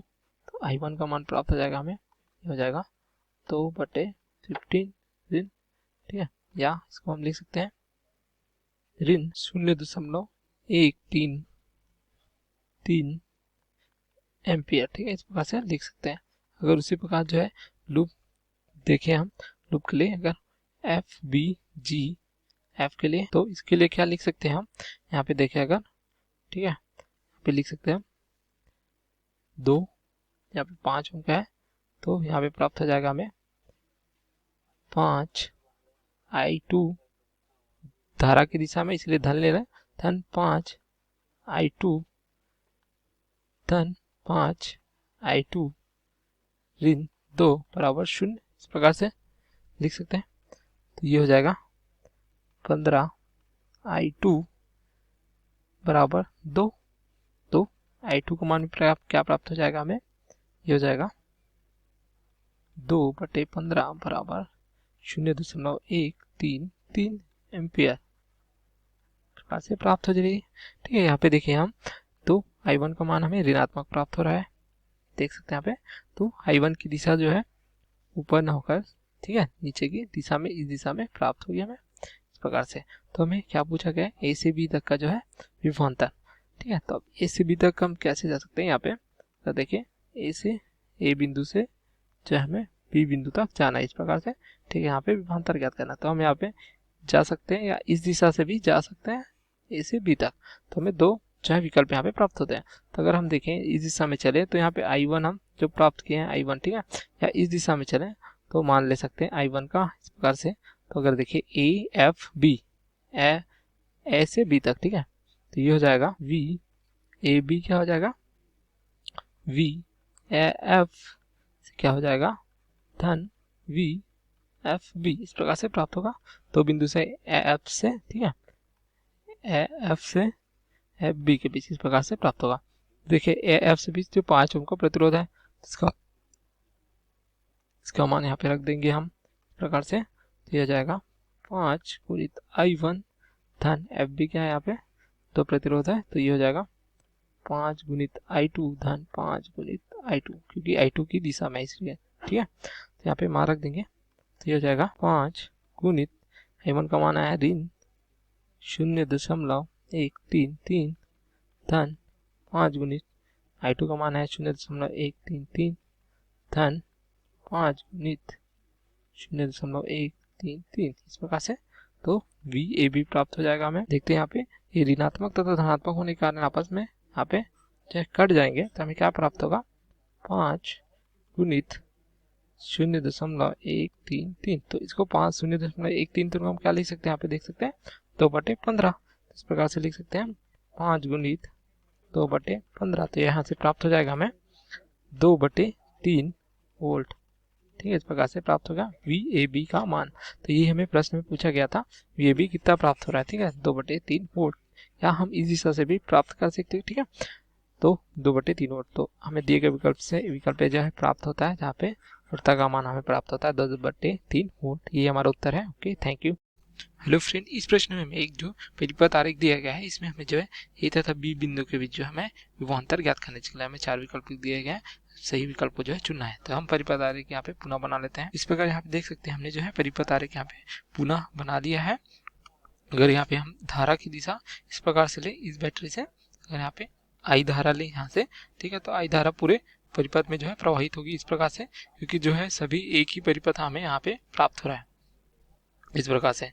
तो यहाँ पे अगर हम किरचॉफ का है द्वितीय नियम, अगर बिंदु यहाँ पे ले बी सी डी ई से यहाँ पे, तो किरचॉफ के द्वितीय नियम से या वोल्टता नियम से क्या लिख सकते हैं यहाँ पे, देखिए ए से बी या जो है लूप, ठीक है, लूप क्या होगा A B C D E ए बंद लूप में, ठीक है, इस प्रकार से द्वितीय नियम लगाया जाता है या वोल्टता नियम लगाया जाता है। तो यहाँ पे हम देख सकते हैं इसके लिए क्या लिख सकते हैं, अगर ए से हम शुरू करें तो क्या होगा, धारा की दिशा में हम लोग, ठीक है, या वामावर्त दिशा में है, तो इस प्रकार से हम लिख सकते हैं इस जगह टी आई, ठीक है, उसके बाद यहाँ पे कोई प्रतिरोध नहीं है, उसके बाद धन 2 आई धन 1 आई बराबर क्या हो जाएगा, यहाँ पे देखिए ऋण सिरे से धन सिरे को जा रहा है, तो यहाँ पे धनात्मक लेंगे धन 2 तथा यहाँ पे ये भी धन 2, तो धन 2। इस प्रकार जो लिखते हैं हम लोग, क्या होता है इसमें कि द्वितीय नियम से कि यहाँ पे संगत जो है धारा तथा प्रतिरोध का गुणनफल का बीजगणितीय योग जो है उसके विद्युत वाहक बल भी है उसका बीजगणितीय योग के बराबर होता है। तो यहाँ पे अगर बैटरी के देखें तो यहाँ पे ऋण सिरे से धन की ओर जाने इसलिए धनात्मक लिया है, यहाँ पे भी ऋण सिरे से धन की ओर जाने इसलिए धनात्मक लिया गया है। तो यहाँ पे इस प्रकार से प्राप्त होता है हमें। तो हम इसको हल करें, क्या प्राप्त हो जाएगा, ये हो जाएगा 6i बराबर 4, यहाँ पे i का मान प्राप्त हो जाएगा हमें 4/6, या इसको हम लिख सकते हैं 0.667 एम्पियर, ठीक है, एम्पियर ये प्राप्त हो जाएगा हमें। यहाँ पे धारा का मात्रा रखते हैं, यहाँ पे धारा प्राप्त होगी, बट हमें क्या पूछा गया है यहाँ पे, देखिए हमें पूछा गया है यहाँ पे विभवांतर पूछा गया है ए और बी के बिंदु, तो ए से बी तक के, यहाँ से ए से बिंदु एक प्रतिरोध भी है, एक जो है वोल्ट यहाँ पे विद्युत वाहक बल या सेल लगा हुआ था। हम यहाँ पे क्या लिख सकते हैं, अगर देखिए इसके लिए तो वी ए बी, ठीक है, या वी ए ऋण वी बी, इस प्रकार से। यहाँ पे क्या 3, यहाँ पे धारा आई प्रवाहित हो रही, तो यहाँ पे लिख सकते हैं 3 आई ऋण बैटरी ऋणात्मक सिरे की ओर, तो 2। अब यहाँ पे हम आई का जो मान रख देंगे, ठीक है, तो यहाँ पे क्या प्राप्त हो जाएगा, ये जाएगा 3 × 0.667 × 2, ठीक है, तो यह लिख सकते इसको, ठीक है, 3 × 4/6 ऋण 2, तो हो जाएगा यहाँ पे 2 ऋण 2, यह हो जाएगा 0। तो VAB हमें क्या प्राप्त हो जाता है, 0 वोल्ट प्राप्त होता है, या ए तथा बी बिंदु के बीच विभवांतर हमें जो है 0 प्राप्त होता है, या हम देख सकते हैं तो यहाँ पे हमें ज्ञात करना था ए से बी के बीच जो विभवांतर 0 प्राप्त होता है। विकल्प देख सकते हैं हमें डी जो सही प्राप्त होता है, जहाँ पे दिया गया है कि 0 प्राप्त हो रहा है हमें विभवांतर ए से बी के बीच, ये हमारा सही उत्तर है विकल्प डी। Okay, thank you. दोस्तों हमको प्रश्न दिया है कि दर्शाए गए परिपथ में 3 सर्वसम प्रतिरोधक, 2 सर्वसम प्रेरक और 1 आदर्श जो संधारित्र जुड़े हैं। प्रत्येक प्रतिरोध का प्रतिरोधक जो है R बराबर 9 ओम, प्रत्येक प्रेरक का प्रेरकत्व L बराबर 20 माइक्रोहेनरी तथा बैटरी का विद्युत वाहक बल एप्सिलॉन बराबर 18 वोल्ट है। ठीक है दोस्तों, तो स्विच बंद करने के तुरंत पश्चात बैटरी से विद्युत धारा I का मान क्या होगा, ये हमको दिया गया है।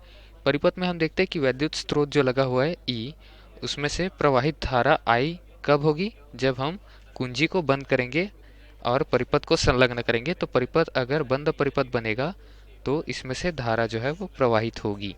ठीक है, अब इसमें हम देख सकते हैं कि 3 प्रकार के परिपथ जुड़े हुए हैं। 3 में क्या है, एक में है, पहले में क्या है मैं बता देता हूँ। पहले में है एक प्रेरकत्व और एक प्रतिरोध, मतलब LR सर्किट। दूसरे में क्या है, दूसरे में एक प्रतिरोध है, मतलब R सर्किट। और तीसरे में कौन सा परिपथ है, तीसरे में है RLC, मतलब प्रतिरोध, प्रेरकत्व और संधारित्र तीनों है। ठीक है, अब हमको प्रश्नानुसार यहाँ पर ध्यान दीजिएगा, प्रश्न में क्या दिया गया है, स्विच को बंद करने के तुरंत पश्चात, मतलब यहाँ पर समय का भी मान हमको दिया है, क्योंकि LR और LCR में हमको समय का मान महत्व देता है, इसलिए तुरंत पश्चात कहा गया है। मतलब t का मान क्या दिया गया है हमको, 0। तो 0 समय में स्विच ऑन करते ही जो LR है, मतलब प्रेरकत्व है, वहाँ से धारा नहीं बहेगी। तो LRC संधारित्र भी तुरंत आवेशित नहीं होगा, तो यहाँ से भी धारा नहीं बहेगी। तो ये दोनों परिपथ का कोई उपयोग नहीं रह जाएगा, सिर्फ ये जो R वाला परिपथ है इसमें से होकर धारा बहेगी। ठीक है दोस्तों, तो दूसरा परिपथ जो R परिपथ है उसमें से होकर धारा बहेगी I। अब किसी प्रतिरोध के लिए धारा का मान क्या होता है, धारा का मान होता है विभवांतर बटे प्रतिरोध, धारा बराबर V बटे R।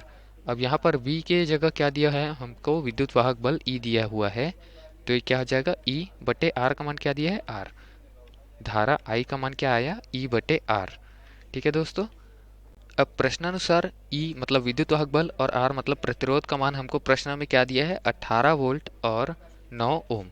मान रख देते हैं, तो धारा का मान क्या मिलेगा हमको, धारा का मान मिलेगा 18 वोल्ट बटे 9 ओम। वोल्ट बटे ओम मतलब एम्पियर में क्या आएगा, धारा का मान हमारा 2 एम्पियर। मतलब तुरंत पश्चात जो है 2 एम्पियर की धारा प्रवाहित होगी, और इसके लिए प्रभावी क्या रहेगा, ये R प्रतिरोध, मतलब 9 ओम का प्रतिरोध।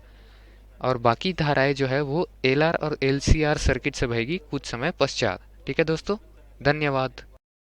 हेलो दोस्तों, प्रश्न दिया है निम्नलिखित में कौन सा कथन असत्य है। ठीक है, तो प्रश्न में हमें यहाँ से 4 ऑप्शन दिए गए हैं, हमें ये बताना है कि इसमें से कौन कथन हमारा जो है वो असत्य है, कौन सा कथन ये हमें बताना है। पहले हम बात करते हैं ऑप्शन 1 नंबर की। कह रहा है कि किरचॉफ का द्वितीय नियम ऊर्जा के संरक्षण पर दर्शाता है। ठीक है, तो प्रश्न के अगर हम यहाँ से ऑप्शन के पहले बाकी बात करें तो यह कथन हमारा सत्य है कि जो हमारा किरचॉफ का द्वितीय नियम होता है यह हमारा ऊर्जा संरक्षण को दर्शाता है। अब हम बात करते हैं किरचॉफ के द्वितीय नियम की। ये क्या होता है कि किसी परिपथ का जो होता है वो बंद पास में से बहने वाली जो धारा होती है और उसका संगत प्रतिरोध का जो गुणनफल होता है उस पास में लगे समस्त विद्युत वाहक बल के बीजगणितीय योग के बराबर होता है। यहाँ से हमने एक व्हीटस्टोन ब्रिज बनाया हुआ है, व्हीटस्टोन सेतु बनाया हुआ है, ये अगर चित्र के माध्यम से समझें, और यहाँ से हम अगर इसको बंद पास मान लें, यहाँ से A B, यहाँ से ये D और A को, एक ये बंद पास हमने मान लिया है, एक बंद पास ये है, एक बंद पास हमारा ये। ठीक है, तो क्या होगा, यहाँ से हमारी धारा I1 बह रही है और यहाँ से धारा I2 बह रही है। ठीक है, तो I1 का P के साथ संगत मतलब धारा जो बह रही है उसके संगत प्रतिरोध के साथ उसका गुणनफल, और धारा R के साथ, धारा I2 के साथ R का, तो इसका जो हमारा यहाँ पे गुणनफल होगा इसमें लगे समस्त विद्युत वाहक बल के बराबर होगा। ठीक है, तो यही हमारा किरचॉफ का द्वितीय नियम दर्शाता भी है कि हमारा ये ऊर्जा संरक्षण के नियम को दर्शाता है। ठीक है, अब ऑप्शन के द्वितीय भाग की अगर हम बात करें तो उसमें कह रहा है व्हीटस्टोन सेतु की सुग्राह्यता सबसे अधिक तब होती है जब चारों प्रतिरोध का परिमाण तुल्य होता है। ठीक है, कथन का मतलब ये है, अगर हम कथन की बात करें तो कथन ये भी हमारा सत्य है। ठीक है, कथन का मतलब क्या है कि व्हीटस्टोन की जो सुग्राह्यता है, मतलब कि इसकी जो सेंसिटिविटी है वो सबसे अधिक तब होती है जब इसकी क्या होते हैं, चारों प्रतिरोध जो होते हैं वो तुल्य होते हैं। चार प्रतिरोध की अगर हम बात करें तो व्हीटस्टोन के 4 प्रतिरोध हमारे P, Q, R और S होते हैं। ठीक है, तो ये हमारे कब होते हैं कि जब हमारा P/Q इक्वल होता है R बटे S के, मतलब कि इनके परिमाण तुल्य होते हैं। P और Q का जो हमारा अनुपात होगा वह R और S के अनुपात के बराबर होगा, तब हम कह सकते हैं कि व्हीटस्टोन की सुग्राह्यता सबसे अधिक होगी। ठीक है, अब यहाँ से ऑप्शन के तृतीय भाग की अगर हम बात करें तो तृतीय भाग में हमारा कह रहा है एक संतुलित व्हीटस्टोन सेतु में सेल एवं गैल्वेनोमीटर को आपस में बदलने पर शून्य विक्षेप बिंदु प्रभावित होता है। ठीक है, अब हम ऑप्शन तृतीय की अगर हम बात करें तो यह कथन हमारा असत्य है, और इस कथन का अगर हम अभिप्राय समझें तो कह रहा है कि संतुलन जो हमारा व्हीटस्टोन सेतु होता है, अगर उसमें हम जो सेल है, ये सेल लगा है हमारा E और ये हमारा धारामापी G है। ठीक है, अगर इन दोनों में हम परिवर्तन कर दें तो इसमें शून्य विक्षेप पर क्या होगा, जो बिंदु प्राप्त होगा हमें वो हमें प्रभावित प्राप्त होगा, मतलब जो पहले मिल रहा होगा उससे कुछ अलग बिंदु पर हमें यहाँ पे शून्य विक्षेप प्राप्त होगा। तो यह कथन हमारा असत्य है।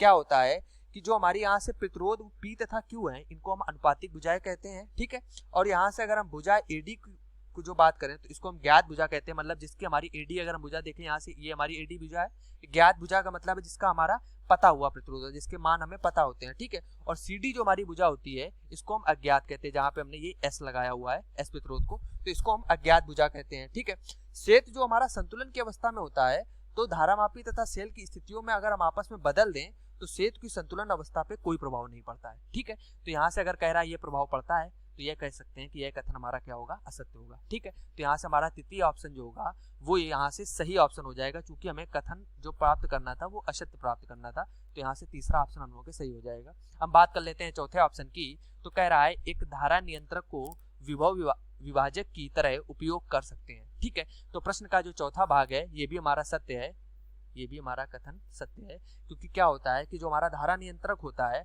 उसको हम विभव विभाजक के रूप में प्रयुक्त करते हैं। यही हमारा इस प्रश्न का आंसर हो जाएगा कि तीसरा भाग जो हमारा होगा यह कथन हमारा क्या है, असत्य है। ठीक है, धन्यवाद। हेलो फ्रेंड, इस प्रश्न में एक परिपथ दिया गया है जिसमें हमें 1 ओम के प्रतिरोधक में प्रवाहित धारा का मान ज्ञात करना है, अर्थात इस जो है 1 ओम के प्रतिरोधक में हमें धारा का मान ज्ञात करना है। इसके लिए हमें 4 विकल्प दिए हैं जिसमें हमें सही विकल्प को जो है चुनना है। ठीक है, तो इस प्रकार से परिपथ पुनः बना सकते हैं। तो इस प्रकार हमने परिपथ को पुनः बना लिया है। अगर हम देखें यहाँ पे बैटरी से बहने वाली धारा हम यहाँ पे I1 ले लेते हैं। ठीक है, इस प्रकार से तो I1 धारा यहाँ पे प्रवाहित हो रही है। तो अगर यहाँ से बहने वाली धारा हम अगर I2 ले, बैटरी जो सेकंड बैटरी या दूसरी बैटरी, ठीक है, I2 लेते हैं तो यहाँ से भी I2 ही प्रवाहित होगी। इस प्रकार से पूरे परिपथ में I2 इस प्रकार से प्रवाहित होगी। तो यहाँ पे जो बहने वाली धारा क्या हो जाएगी, I1 इधर से आ रही है, I2 बाहर जा रही, तो क्या हो जाएगा यहाँ पे धारा ये हो जाएगी I1 ऋण I2, इस प्रकार से प्राप्त हो जाएगा। अब हम देखें अगर एक जो है यहाँ पे 2 लूप भर रहे हैं। ठीक है, जो एक लूप यहाँ पे प्राप्त हो रहा है हमें इस प्रकार से देख सकते हैं, एक लूप यहाँ पे प्राप्त हो रहा है। ठीक है, इस प्रकार से, तथा दूसरा लूप यहाँ पे प्राप्त हो रहा है। अगर इसको हम नाम दे A, ठीक है, B बिंदु, C D, इस प्रकार से नाम देते हैं। तो यहाँ पे जो है अगर देखें किरचॉफ के नियम से जो वोल्टता का है loop A P Q D A में देख सकते हैं यहाँ पे ये हो जाएगा A P Q D तथा A में। ठीक है, यहाँ पे हम वोल्टता नियम लगा देंगे। ठीक है, तो यहाँ पे क्या लिख सकते हैं, वोल्टता नियम लगाने पे हम लिख सकते हैं यहाँ पे हो जाएगा A से जो है P की ओर, तो यहाँ पे प्राप्त हो जाएगा हमें 2I1 तथा P से Q की ओर क्या प्राप्त हो जाएगा हमें, यहाँ पे प्रतिरोध का मान है 1 ओम। ठीक है, तो धारा है I1 ऋण I2 तथा यहाँ पे Q से D की ओर प्राप्त हो जाएगा हमें 3I1, यहाँ पे I1 धारा प्रवाहित हो रही है इस ओर। ठीक है, I1 तथा फिर प्राप्त हो जाएगा ऋण 9 बराबर 0। ये जो है किरचॉफ के वोल्टता नियम से इस प्रकार से लिख सकते हैं हम। तो यहाँ पे क्या प्राप्त हो जाएगा 2 3 3 6। ठीक है, तो 6I1 ऋण I2 बराबर 9। इसको हम समीकरण 1 लिख देते हैं यहाँ से इस प्रकार से। उसी प्रकार अगर देखें हम यहाँ पे वोल्टता नियम से, ठीक है, तो लूप क्या हो जाएगा, यहाँ पे लूप दूसरा क्या है P B C Q B हो जाएगा P इस प्रकार से हो जाएगा। तो यहाँ पे क्या लिख सकते हैं हम, ये लिख जाए, यहाँ पे लिख सकते हैं ऋण 6 धन 3I2। ठीक है, तो उसके बाद क्या हो जाएगा, यहाँ पे C से Q को प्रतिरोध नहीं है तो Q से P देखते हैं हम। ठीक है, ऊपर की ओर जा रहे हैं तो ये ऋणात्मक हो जाएगा। तो ऋणात्मक क्या लिख सकते हैं, ऋण प्रतिरोध का मान है, ऋण प्रतिरोध का मान है 1 तथा हम धारा I1 ऋण I2। ठीक है, क्योंकि जो है इसके जो है विपरीत दिशा में चल रहे थे तो ऋणात्मक चिन्ह हमने लिया यहाँ पे। तो ये हो जाएगा 3I2 ऋण I1 ऋण I2 धन हो जाएगा तो बराबर 6। तो ये प्राप्त हो जाएगा ऋण I1 धन 4I2 बराबर 6। इसको देते हैं समीकरण 2। तो हमें क्या प्राप्त होता है, लिख सकते हैं समीकरण 1 और 2 को हल करने में प्राप्त हो जाएगा I1 का मान हमें प्राप्त हो जाएगा 1.82 एम्पियर तथा I2 का मान प्राप्त हो जाएगा हमें 1.95 एम्पियर। ठीक है, इस प्रकार से मान जो में प्राप्त हो जाएगा दोनों समीकरणों को हल करने पर। बट हमें क्या पूछा गया प्रश्न में, जो P से Q की धारा। ठीक है, तो P से Q की धारा या 1 ओम में धारा, तो 1 ओम में धारा क्या बह रही है, यहाँ पे हम देख सकते हैं ये बह रही है I1 ऋण I2। तो I1 ऋण I2 का मान हम निकाल सकते हैं। तो यहाँ पे पूछा गया था 1 ओम में धारा, इसको अगर I 1 ओम इस प्रकार से लिख दें तो ये है क्या प्राप्त हो रहा है I1 ऋण I2 इस प्रकार से। अब मान यहाँ पे रख देंगे हम, तो I1 का मान है 1.82 ऋण I2 का मान है 1.95, तो ये हमें प्राप्त हो जाएगा I1 ओम, ये प्राप्त हो रहा है ऋण 0.13 एम्पियर। ठीक है, तो I1 ऋण I2 किस दिशा में प्राप्त हो रही है हमें देख सकते हैं P से Q की ओर, तो हम यहाँ पे लिख सकते हैं ये क्या प्राप्त हो रही है P से Q की ओर, तो ये ऋणात्मक है। अगर हम इसको लिख ले, ठीक है, इसको लिख ले अगर हम 0.13 एम्पियर, तो इस स्थिति में हमें क्या प्राप्त हो जाएगी, ये हो जाएगी Q से P की ओर। ठीक है, Q से P की ओर इस प्रकार से प्राप्त हुई थी, यही पूछा गया था धारा का मान तथा किस ओर। ठीक है, तो हमें प्राप्त हो रहा है देख सकते हैं, हमें जो विकल्प दिए गए हैं 0.13 एम्पियर, यहाँ पे सभी प्राप्त हुआ, लेकिन देख सकते हैं हम Q से P की ओर, तो इस प्रकार से प्राप्त होगा, या यहाँ पे हम देख सकते हैं ये हो जाएगा Q से P की ओर। यही हमारा सही उत्तर है विकल्प सी। ठीक है, ओके, थैंक यू। हेलो दोस्तों, इस प्रश्न में हमें दिया गया है कि श्रेणीबद्ध जो है n सेलों को जो है n पंक्तियों को जोड़कर इस प्रकार से समांतर क्रम में जोड़ा गया है। ठीक है, कि यहाँ पे 24 सेल दिए गए हैं जिसमें 3 ओम के प्रतिरोध में अधिकतम धारा ली जाती है, अर्थात जो है इस प्रकार से बाह्य प्रतिरोध का मान दिया गया है तथा प्रत्येक सेल का जो आंतरिक प्रतिरोध है हमें 0.5 ओम के बराबर दिया गया है। तब हमें यहाँ पे m तथा n के मान बताने हैं। m क्या दर्शाता है, यहाँ पे श्रेणीबद्ध जितने सेलें हैं उनके मान प्रदर्शित करता है। उसी प्रकार n यहाँ पे पंक्तियों की संख्या में को दर्शाती है। ठीक है, तो कितनी पंक्तियां होंगी जिसमें हम 24 सेलें को जोड़ेंगे, जिसमें यहाँ पे हमें श्रेणीबद्ध जो है m सेलें प्राप्त होंगी। ठीक है, तो यहाँ पे देख सकते हैं हम जो प्रश्न में दिया गया लिख सकते हैं, यहाँ पे जो एक श्रेणी है, ठीक है, श्रेणी में जो सेलों की संख्या, तो सेलों की संख्या यहाँ पे m दी गई, तो एक श्रेणी में सेलों की संख्या m से प्रदर्शित कर रहे हैं। उसी प्रकार कितनी पंक्तियां दी गई है देख सकते हैं, यहाँ पे दी गई हमें कुल पंक्तियां जो है n दिया गया है, तो यहाँ पे पंक्तियां से हम n से दर्शा सकते हैं। तो कुल यहाँ पे सेल देख सकते हैं कितने दिए गए, 24 सेल दिए गए हैं। अर्थात यदि एक श्रेणी में देख सकते हैं सेलों की संख्या m है, यहाँ पे कुल पंक्तियां n है, तो इनका जब आपस में गुणा करेंगे तो हमें क्या प्राप्त होगा, यहाँ पे जो है कुल यहाँ पे सेल हमें प्राप्त हो जाएंगे। इस प्रकार से इसे समीकरण a के रूप में लिखते हैं। अब यहाँ पे क्या दिया गया है कि यहाँ पे अधिकतम धारा प्रवाहित की जाती है। किसमें अधिकतम धारा प्रवाहित किया जाती है, बाह्य प्रतिरोध में, जहाँ पे बाह्य प्रतिरोध को हम R से दर्शाते हैं, जिसका मान क्या दिया गया है 3 ओम के बराबर दिया गया। उसी प्रकार जो सेल है इसका आंतरिक प्रतिरोध हमें क्या दिया गया है 0.5 ओम के बराबर दिया गया है। अब यहाँ पे श्रेणी क्रम में जोड़ा गया है तथा समांतर क्रम में जोड़ा गया है, तो श्रेणी और समांतर क्रम मिलकर कौन सा संयोजन बनाते हैं, यह जो है मिश्रित संयोजन बनाते हैं। अर्थात जो सेल है इसे जो है मिश्रित संयोजन में जोड़ा गया है। तो मिश्रित संयोजन में जब अधिकतम धारा ली जाती है तो इसके लिए हमें क्या जो है यहाँ पे संबंध प्राप्त हो जाता है, अधिकतम धारा के लिए यहाँ पे जो बाह्य प्रतिरोध होता है इसके लिए हमें सूत्र प्राप्त हो जाता है m r बटे n के बराबर, जहाँ पे m जो है श्रेणी में सेलों की संख्या है, n यहाँ पे पंक्तियों की संख्या है, r जो है आंतरिक प्रतिरोध है तथा r जो है बाह्य प्रतिरोध है।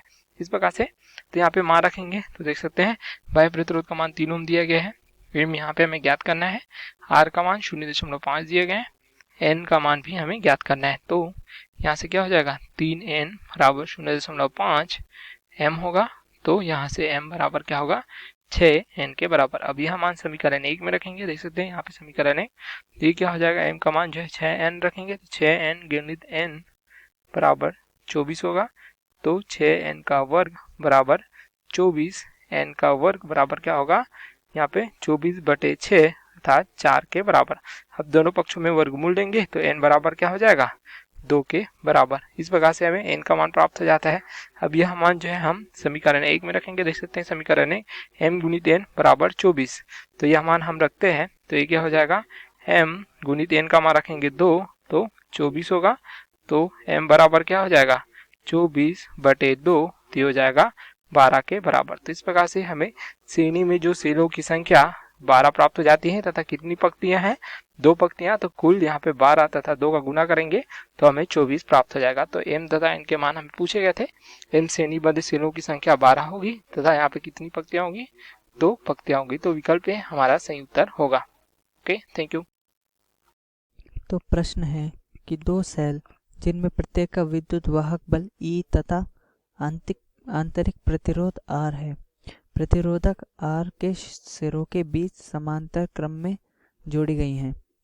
तो प्रतिरोधक को दी गई शक्ति अधिकतम है यदि पहला ऑप्शन R बराबर R/2, दूसरा ऑप्शन R बराबर R, तीसरा R बराबर 2R या चौथा R बराबर 0। तो मैंने इस प्रश्न के संलग्न यह परिपथ चित्र बना दिया है जिसमें कि दो सेल दे रखे हैं जिनमें से प्रत्येक का विद्युत वाहक बल E है तथा आंतरिक प्रतिरोध R है तथा इनसे एक बाह्य प्रतिरोधक जुड़ा है और ये दोनों सेल समांतर क्रम में जुड़े हुए हैं।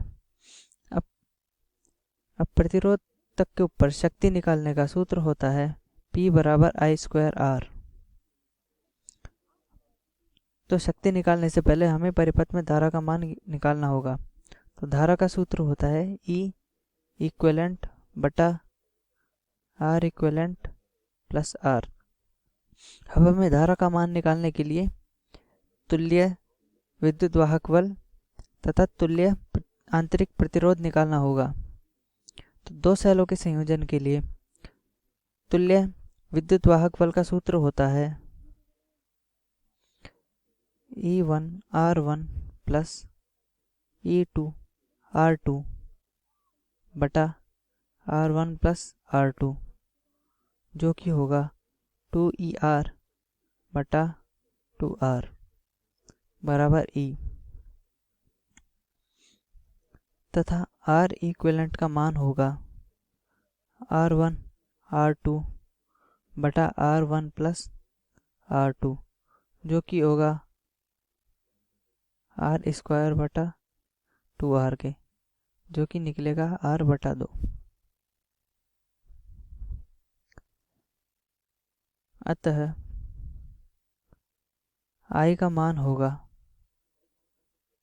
E बटा R बटा 2 प्लस R। तो P बराबर हो जाएगा E² अपॉन R बटा 2 प्लस R का होल स्क्वायर गुणा R। अब प्रश्न में क्या दिया है कि हमें अधिकतम शक्ति निकालनी है, मतलब हमें वह R का मान निकालना है जिसके लिए शक्ति का मान अधिकतम आए। तो अब हम अगर P की ओर ध्यान से देखेंगे तो यह एक फंक्शन बन चुका है जो कि R का फंक्शन है क्योंकि R यहाँ चर है। तो किसी भी फंक्शन का उच्चतम मान या निम्नतम मान निकालने के लिए हमें सबसे पहले उस फंक्शन को उसके चर के सापेक्ष अवकलन करना होता है। यह एक महत्वपूर्ण पद है जो किसी भी फलन के लिए उच्चतम या निम्नतम मान निकालने के लिए उपयोग किया जाता है। अब हम इसका उपयोग करते हैं। तो E² नियत है तो यह बाहर आ जाएगा और अब हम लिखेंगे d/dr ब्रैकेट में R बटा R/2 प्लस R का होल स्क्वायर बटा बराबर 0। अब हम यहाँ देख रहे हैं कि यहाँ पे दो R के पद है जो कि एक ऊपर है और एक नीचे है। तो हमें इसमें U बटा V वाला अवकलन का सूत्र लगाना होगा और वह सूत्र होता है du बटा V। इसको हम लिखते हैं du गुणा V माइनस dV गुणा U बटा V²। हम इसका इधर उपयोग करते हैं तो हम देखते हैं E² गुणा R का अवकलन और R बटा 2 प्लस R का स्क्वायर माइनस R बटा 2 प्लस R² का अवकलन गुणा R बटा r बटा 2 प्लस r की घात 4 बराबर 0। चूँकि ई नियत है तो इसका हमारे उत्तर पर कोई फ़र्क नहीं पड़ेगा, तो हम इसलिए इसे दाईं ओर पहुंचा देते हैं। तो हमारा सूत्र बनेगा प्लस r की घात 4 गुणा, अब हम इधर से r बट्टा 2 प्लस r को कॉमन ले लेते हैं, तो ये बचेगा r बट्टा 2 प्लस r माइनस 2r बराबर 0।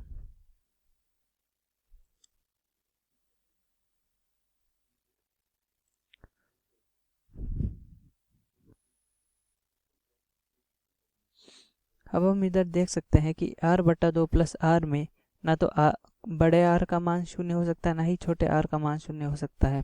तो अतः इन दोनों में से यह दोनों कभी भी शून्य नहीं हो सकते, तो अतः हम इन्हें दाईं ओर पहुंचा सकते हैं। तो अब हमारे पास यह प्राप्त होगा। आगे इसे हल करने के बाद r बटा 2 माइनस r बराबर 0, जिससे r बराबर r बटा 2 हमें प्राप्त होता है। अतः हम शक्ति 6 का अधिकतम मान r बराबर स्मॉल r बाई 2 रखकर कर सकते हैं, क्योंकि इसका निम्नतम मान तो हम r बराबर 0 रखकर p बराबर 0 प्राप्त कर सकते हैं। तो अतः r बराबर r बाई 2 से शक्ति 6 का उच्चतम मान ही निकलेगा। हेलो फ्रेंड, इस प्रश्न में एक परिपथ दिया गया है जिसमें जो प्रतिरोध है दिया गया है कि R1 का मान जो है R2 के मान से अधिक दिया गया। तो हमें शक्ति 6 ज्ञात करना है कि किसमें जो है अधिक शक्ति का 6 होगा। इसके लिए 4 विकल्प दिया है, उसमें हमें सही विकल्प को जो है चुनना है। तो अगर हम देखें यहाँ पे कि इस परिपथ को हम पुनः इस प्रकार से बना सकते हैं। इस प्रकार हम देख सकते हैं, हमें परिपथ आरेख बना दिया है जहाँ पे जो है वोल्ट से जोड़ा गया है बैटरी। इस प्रकार से अगर V है, ठीक है, तो यहाँ पे धारा I प्रवाहित होगी। तो यहाँ पे देख सकते हैं प्रतिरोध R1 तथा R2 में दो धाराएं, अलग अलग धाराएं दी गई है। I1 ले सकते हैं, यहाँ पे I2 इस प्रकार से प्रवाहित हो रही है। तो यहाँ पे वोल्टता जो है सभी की समांतर है, तो समान होगी, अर्थात V वोल्टता जो है दोनों प्रतिरोध के सिरों पे प्राप्त होगी हमें। तो यहाँ पे हम अगर देखें धारा I1 क्या प्राप्त हो जाएगा ओम के नियम से V बटे R1 तथा I2 प्राप्त हो जाएगा हमें V बटे R2 इस प्रकार से प्राप्त हो जाएगा। तो शक्ति 6 देखना में, तो शक्ति 6 क्या होता है, ये हो जाता है शक्ति 6 जितना होता है ये क्रमानुपाती होता है धारा के वर्ग के, इस प्रकार से, ठीक है। तो अब देखते हैं हम यहाँ पे कि तथा क्या प्राप्त होता है शक्ति 6 जो प्रतिरोध है उसके। तो यहाँ पे अगर हम देखें प्रतिरोध जो है R2 का मान जो है कम है, ठीक है, R1 से, तो R2 का मान कम है, अर्थात I2 धारा का मान जो है अधिक होगा, ठीक है, I1 से। उसी प्रकार R1 का मान अधिक है तो I1 धारा का मान जो है यहाँ पे कम प्राप्त होगा। तो यहाँ से देख सकते हैं शक्ति 6 जो है यहाँ पे I1 का मान जो है अगर कम होगा तो यहाँ पे शक्ति 6 जो है P1, ठीक है, इसका मान क्या प्राप्त होगा, हमें कम प्राप्त होगा, ठीक है। तो शक्ति 6 है प्रतिरोध R1 के लिए। उसी प्रकार अगर देखें हम शक्ति 6 हम I2 के लिए देखें यहाँ पे, ठीक है, तो I2 का मान हमें अधिक प्राप्त हो रहा है, I2 का मान अधिक प्राप्त हो रहा है, तो P2 जो है इसका मान भी अधिक प्राप्त होगा। तो इसलिए हम देख सकते हैं कि क्या प्राप्त हुआ, जो P2 की शक्ति है वो अधिक प्राप्त हो रही है जो P1 से, अर्थात जो है प्रतिरोध R1 की शक्ति से ज़्यादा प्राप्त हो रही। तो R2 में अधिक जो है शक्ति 6 प्राप्त होगा यहाँ पे। तो हमारा B जो है सही उत्तर प्राप्त होता है, R2 में जो है अधिक शक्ति 6 होगा। Okay, thank you. Hello friend, इस प्रश्न में दिया गया कि बराबर मान के 3 प्रतिरोध जो है विभिन्न संयोगों से निम्न प्रकार से जुड़े हुए हैं। जो देख सकते हैं हम इस प्रकार से जुड़े हुए हैं। तो मुख्य धारा I समान मानते हुए शक्ति 6 हमें बढ़ते क्रम में जो है ज्ञात करना है। तो इस प्रकार से हमें 4 विकल्प दिए गए हैं कि जो संयोजन दिया गया है उसके शक्ति 6 के जो है मान हमें जो है घटते से बढ़ते क्रम की ओर यहाँ पे संयोजित करना है। तो हम इस प्रकार विकल्प से देखते हैं। हमें क्या पता है कि शक्ति 6 होती है वो क्या होता है, ये होता है प्रतिरोध जो है जितने जुड़े होते हैं उसका जो है अनुक्रम अनुपाती होता है, अर्थात जितनी ज्यादा प्रतिरोधों की संख्या होगी उतना ज्यादा परिपथ में जो है शक्ति 6 में प्राप्त होगा। तो यहाँ से इस प्रकार से लिख सकते हैं। तो हमें देखना है किसका यहाँ पे प्रतिरोध हमें अधिक प्राप्त हो रहा है। अगर हम देखें विकल्प ए के लिए हम परिपथ बनाएं, ठीक है, इस प्रकार से तो इसमें क्या है, 3 जो प्रतिरोध है ये श्रेणी क्रम में जुड़े हुए हैं इस प्रकार से, जिसमें धारा I प्रवाहित हो रही है।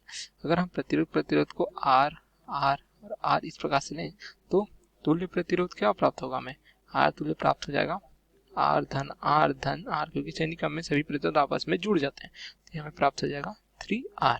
इस प्रकार से तुल्य प्रतिरोध प्राप्त हो गया। अब विकल्प हम अगर D के लिए देखें तो इस प्रकार से लिख सकते हैं, अगर D के लिए बना सकते हैं परिपथ, तो यहाँ पे देखें तो जो है समांतर क्रम में जुड़े हुए इस प्रकार से, तथा एक जो है उसके साथ तो श्रेणी क्रम में जुड़े हुए सारी, तथा एक जो है इस प्रकार समांतर क्रम में जुड़ा हुआ है। इस प्रकार से यहाँ पे धारा I प्रवाहित हो रही है। तो अगर इसका मान R है तो हम क्या लिख सकते हैं, यहाँ पे R तुल्य बराबर 2, अगर श्रेणी क्रम में जुड़े तो आपस में जुड़ जाएंगे, तो 2R जो है समांतर क्रम में हो जाएगा एक R के, ठीक है। तो इस प्रकार से R तुल्य, तो यहाँ पे हम समांतर क्रम के लिए जो सूत्र लिख सकते हैं, गुणित R बटे 2R धन R, इस प्रकार से। तो R तुल्य क्या प्राप्त हो जाएगा, हमें ये प्राप्त हो जाएगा, यहाँ से देखें 2R का वर्ग बटे 3R, तो यहाँ से प्राप्त होगा 2 बटे 3R, या इसको क्या लिख सकते हैं 0.667R। तो हमें इस प्रकार से प्राप्त हो गया तुल्य प्रतिरोध P के लिए। अगर हम विकल्प जो है C के लिए देखें क्या है उसके लिए, ठीक है, इसके लिए 3 जो है पैरेलल में यहाँ पे या समांतर क्रम में जुड़े हुए हैं, तो इसके लिए परिपथ हम इस प्रकार से बना सकते हैं। C देखें यहाँ पे तो इसमें इस प्रकार से 3 प्रतिरोधों को हमने समांतर क्रम में संयोजित किया, I धारा प्रवाहित हो रही है R इस प्रकार से। तो समांतर क्रम के लिए क्या पता है कि जो तुल्य प्रतिरोध है वो क्या हो जाता है, जो अनुपात होता है उनका गुणा प्राप्त होता है। तो R है तो कितने 3 है, तो यहाँ पे R बटे 3 प्राप्त हो जाएगा, या इसको लिख सकते हैं 0.33R। ये तुल्य प्रतिरोध का हमें मान प्राप्त हो गया, ठीक है। अब हमें देखना जो चौथे विकल्प के लिए यहाँ पे हम देखें 2 समांतर क्रम में तथा 1 श्रेणी क्रम में, तो इसको इस प्रकार से बना सकते हैं। इसमें हम दे सकते हैं कि 2 प्रतिरोध जो है समांतर क्रम में तथा 1 प्रतिरोध जो है श्रेणी क्रम में एक धारा स्रोत के साथ इस पर जुड़ा हुआ है। यहाँ पर R मान लें, ठीक है R, तो R तुल्य क्या प्राप्त होगा, यहाँ पे देख सकते हैं R तुल्य प्राप्त हो जाएगा हमें, यहाँ पे देखिए एक दूसरे के जो है समांतर क्रम में तो हो जाएगा R बटे 2 धन R, या इसको लिख सकते हैं 3 बटे 2 R, ठीक है। ये समांतर क्रम में होने के कारण आधा हो जाएंगे, ठीक है, जगह तो हो जाएगा 1.5 R, ये R तुल्य का मान प्राप्त हो रहा है। अब हम देखते हैं यहाँ पे तीनों विकल्प के लिए प्रतिरोध, तो यहाँ पे देखिए सबसे अधिक जो है हमें प्राप्त हो रहा है, देख सकते हैं 3R अर्थात विकल्प A। इसी प्रकार जो है दूसरा प्राप्त हो रहा है हमें विकल्प D का अधिक प्राप्त हो रहा है, फिर से कम प्राप्त हो रहा है हमें जो है विकल्प B, तथा सबसे कम प्राप्त हो रहा है विकल्प C। तो हम प्रतिरोध के लिए लिख सकते हैं इस प्रकार से, जो प्राप्त हुआ हमें, ठीक है, यहाँ पे विकल्प A का सबसे अधिक प्राप्त हुआ, उसके बाद हम ये देखें D का, उसके बाद जो है हमें B प्राप्त हुआ, उसके बाद है C। तो यही हमें क्या क्रम प्राप्त होगा, ये भी हमें जो है शक्ति क्षय के लिए प्राप्त होगा, अर्थात C का शक्ति क्षय सबसे कम, उसके बाद जो है B का, उसके बाद D का, उसके बाद जो है A का अधिक सबसे अधिक शक्ति क्षय प्राप्त होगा।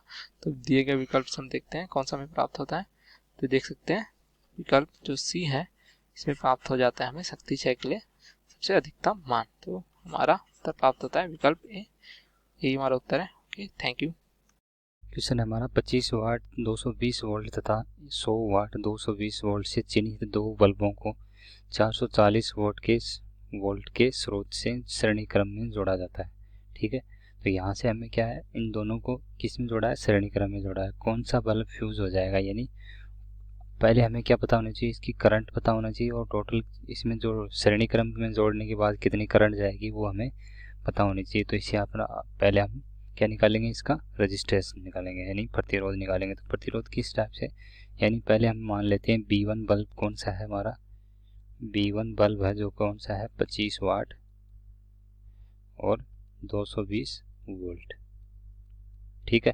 तो इसके लिए अगर देखेंगे यहाँ पे, तो इसका अगर रजिस्टेंस फाइंड निकालना चाहेंगे तो रजिस्टेंस क्या हो जाएगा हमारा यहाँ से V² बटा P, यानी 220 का स्क्वायर बटा क्या हो जाएगा P, कितना हो गया यहाँ पे 25 वाट, ठीक है। तो ये हो गया हमारा फर्स्ट के लिए प्रतिरोध, यानी जो 25 वाट बल्ब फर्स्ट बल्ब दे रखा है उसके लिए।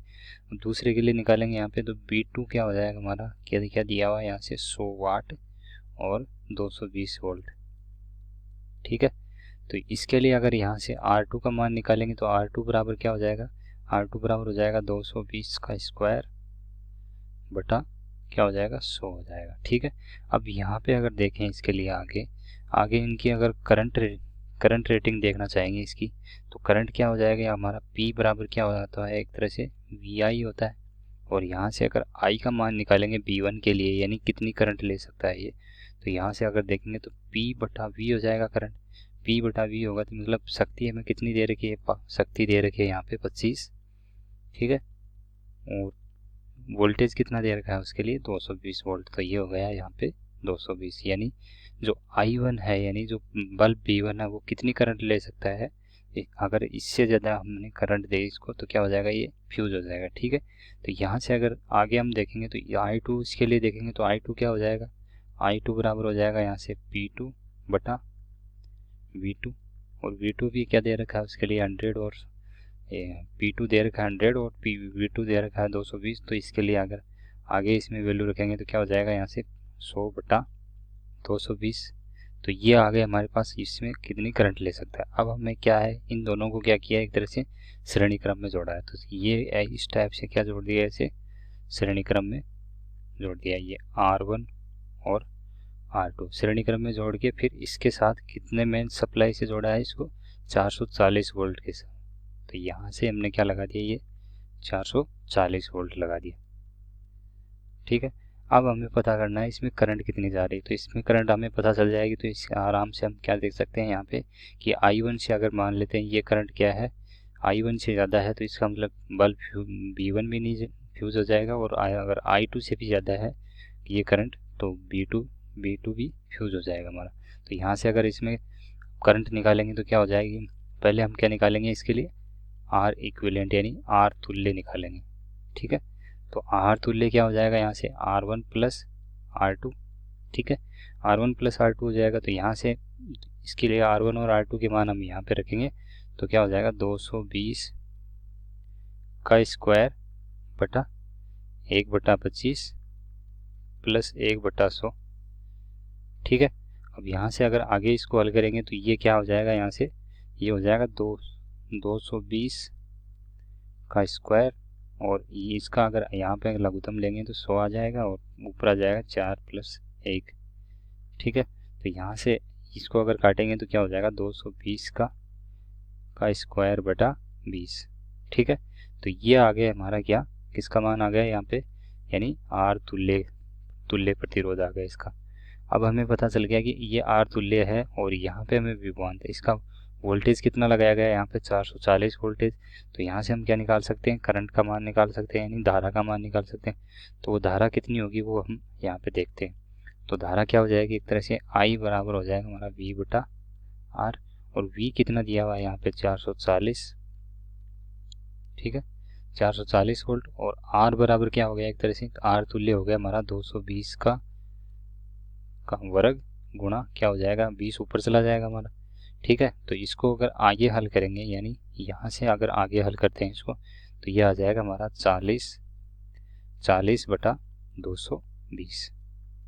ठीक है, तो ये इतनी एम्पियर करंट हमारी आ गई इसमें, यानी इतनी एम्पियर की धारा इसमें प्रवाहित हो सकती है। तो यहाँ पे अगर इसको अगर कंपेयर करेंगे किसके साथ, यहाँ पे इसमें मिलान करेंगे तो ये पहले I2 करंट कितनी है कि 100 बटा 220 है, और यहाँ पे ये क्या है 40 बटा 220 है। तो इसका मतलब क्या है, ये तो चल सकता है हमारा आराम से, क्योंकि I2 करंट क्या है, I2 करंट ज़्यादा है किससे, I से। और उसके बाद में देखें तो यहाँ पे I1 के लिए देखेंगे तो I1 के लिए क्या दे रखा है हमें, I1 के लिए यहाँ पे 25 बटा 220 दे रखा है, जो कि क्या है कम है किससे, I से, यानी तो यहाँ पे क्या हो जाएगा, बल्ब B1 क्या हो जाएगा हमारा फ्यूज हो जाएगा। तो इसका मतलब यहाँ पे देखेंगे तो क्या है, जो I1 है, I1 क्या है लेस देन है किससे, I से।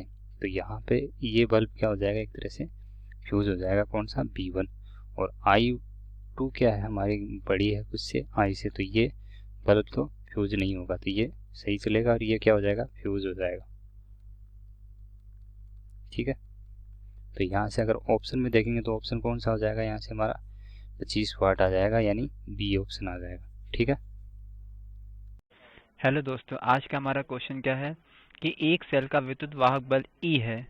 इसे t समय के लिए R1 प्रतिरोध से जोड़ने पर H ऊष्मा उत्पन्न होती है। प्रतिरोध R1 को एक अन्य प्रतिरोध R2 से प्रतिस्थापित करने पर इसे सेल से t समय के लिए जोड़ने पर R2 में 4H ऊष्मा उत्पन्न होती है। सेल का आंतरिक प्रतिरोध है, मतलब क्या है, और हमारे पास ये 4 ऑप्शन दिए हुए हैं।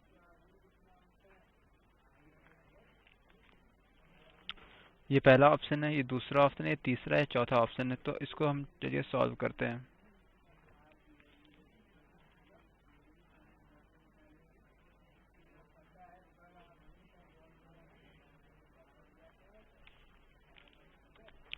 जिस समय जो है ऊष्मा H उत्पन्न हो रही है उस समय हमने मान लिया परिपथ में हमारी जो धारा है वो I1 बह रही है। तो हमारे पास फॉर्मूला क्या होता है, सूत्र क्या होता है उत्पन्न ऊष्मा का, H बराबर I1 का स्क्वायर R1 इंटू टी। अब यहाँ पे क्या है, I1 की वैल्यू जो हम लिख सकते हैं क्या, विद्युत वाहक बल के रूप में, यानी कि आंतरिक प्रतिरोध के रूप में क्या होती है, E अपॉन R प्लस, मतलब capital R plus small r का square into R1 into T. ठीक है, इसको हमने मान लिया इक्वेशन नंबर फर्स्ट। ठीक, और जिस समय ऊष्मा 4H उत्पन्न हो रही है उस समय जो है हमने मान लिया धारा I2 है। तो सेम इसी प्रकार से हमारे पास क्या हो जाएगा, 4H इक्वल्स टू I2 का square into R2 into T, क्योंकि टाइम हमारा समय जो है बराबर है। ठीक, सेम जो है यहाँ पे क्या हो जाएगा, I2 की वैल्यू हम यहाँ पे रखें तो क्या हो जाएगा, 4H बराबर, ये क्या हो जाएगा, E upon R2 plus small r का whole square into R2 into T, यहाँ पे बच्चों R1 होगा। ठीक है, यहाँ पे हमें इक्वेशन नंबर, इसको हमने 2 मान लिया। अब हमारे पास इक्वेशन नंबर 1 और इक्वेशन नंबर 2 है, तो हमें इसको सॉल्व करना है। ठीक, तो यहाँ पे हम कर क्या सकते हैं, यहाँ पे H की वैल्यू ये वाली उठाकर यहाँ पे रख देंगे इस H पे। तो यहाँ पे क्या हो जाएगा, 4 और H कितना है, ये है E upon capital R plus small r का whole square into R1 into T बराबर E upon R2 plus small r का whole square into R2 into T. अब यहाँ पे क्या होगा, हम चाहें तो इसको अलग अलग स्क्वायर लिख सकते हैं, यानी 4E square upon R1 plus small r का whole square into R1 into T बराबर E का square upon R2 plus small r का whole square into R2 into T. अब यहाँ पे हम कर क्या सकते हैं, यहाँ पे E स्क्वायर कॉमन है, यानी कि E स्क्वायर दोनों में है। हाँ, तो इसको हम जो है यहाँ से कैंसिल कर सकते हैं। और क्या है, और यहाँ पे जो t है वो कैंसिल हो जाएगा। यहाँ पे ये जो अपॉन में जाएगा तो कैंसिल कर दो, या तो फिर जो है बराबर के इधर उधर जो है, जब दोनों सेम प्लेस पे ऐसे हों तो इन्हें हम कैंसिल कर सकते हैं। चलिए आगे चलते हैं, इसको हम और सॉल्व करेंगे तो क्या, अब क्या आ गया है, ये 4R1 upon R1 plus r का होल स्क्वायर बराबर R2 upon R2 plus r का होल स्क्वायर। ठीक है, हम क्या करें, दोनों पक्षों में वर्गमूल कर दें। क्या कर दें, वर्गमूल कर दें बेटा, वर्गमूल, दोनों पक्षों में वर्गमूल कर दें। तो यहाँ से ये जो है क्या आ जाएगा, ऐसे हो जाएगा 4R1 बटे, लिख नहीं रहे बेटा, समझ जाइएगा, दोनों पक्षों में वर्गमूल किया गया है। तो R1, जहाँ पे कोई दिक्कत हो वहाँ पे जो है आप रुक के आराम समझ सकते हैं। इधर क्या हो जाएगा, पूरा रूट, दोनों तरफ हमने पूरा पूरा रूट कर दिया, ये ऐसा हम कर सकते हैं। ठीक है, ये स्क्वायर आ गया। ठीक है, यहाँ तक हो गया। अब क्या होगा, अब यहाँ पे जब हमने रूट लिया है तो रूट क्या हो जाएगा, रूट से ये स्क्वायर कैंसिल हो जाएगा नीचे वाला, और ऊपर ये 4 का 2 आ जाएगा, और R1 और R2 रूट के अंदर रहेंगे। तो ये ऊपर ये बाहर क्या आ गया, 2 आ गया, और अंदर क्या है, रूट R1 अपॉन में R1 प्लस स्मॉल r, ऊपर क्या आ गया R2, और नीचे क्या आ गया R2 प्लस R।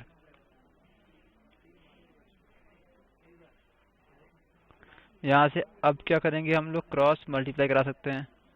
ठीक है, तो क्या आ जाएगा,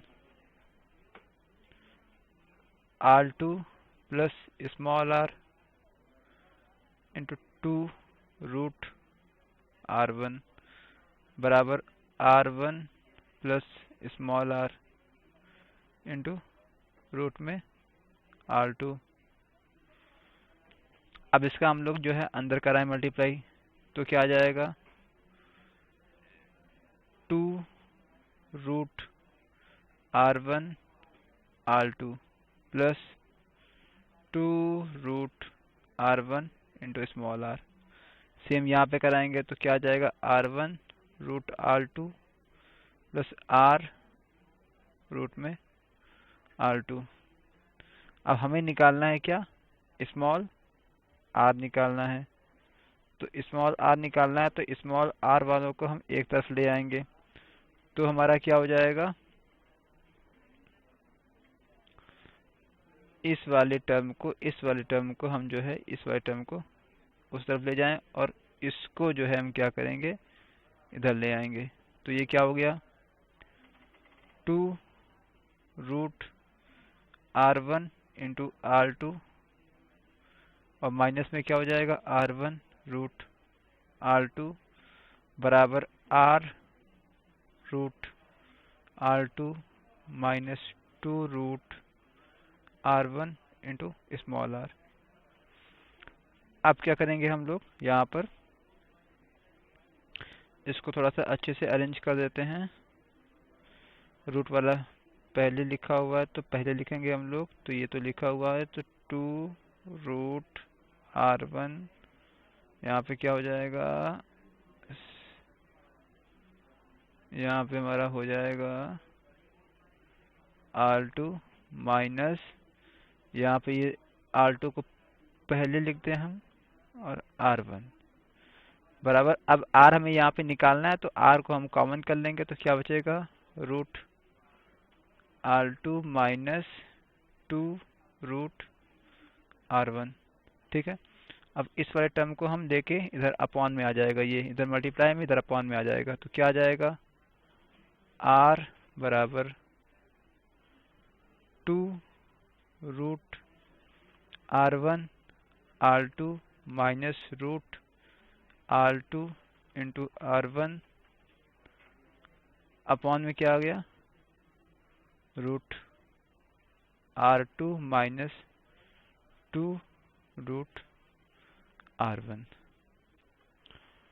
अब और हम लोग क्या कर सकते हैं, यहाँ पे एक काम कर सकते हैं क्या, कि जो 2 रूट R1 हो गया, और इस R2 को हम लोग लिख सकते हैं क्या, root R2 into root R2।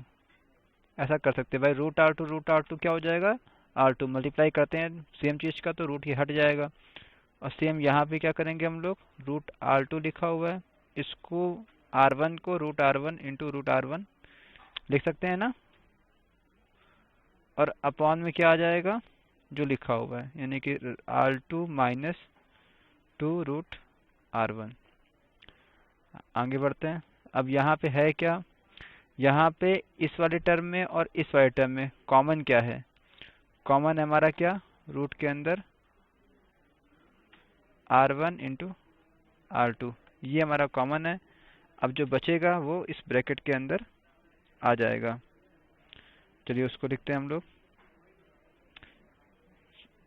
Bracket में देखो R1 और R2 चला गया, क्या बचा, 2 रूट R2 माइनस, यहाँ पे क्या बचा, रूट R1 अपॉन रूट के अंदर क्या, R2 माइनस 2√R1।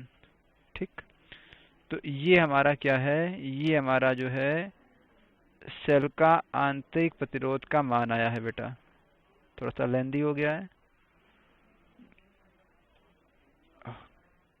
बट सही से समझ में आना जरूरी होता है। ठीक है, तो यहाँ पे क्या करते हैं हम लोग, अब लास्ट हमारा काम क्या है, ऑप्शन मैच करा ले। तो ऑप्शन हमारा कौन सा सही हो जाएगा, ये देखिए इसमें ऑप्शन हमारा जो है इसमें मैच करा लीजिएगा। ये जो है ऑप्शन नंबर हमारा जो सेकंड वाला है वो करेक्ट है। देखिए मैच करा दीजिए, ये देखिए ये।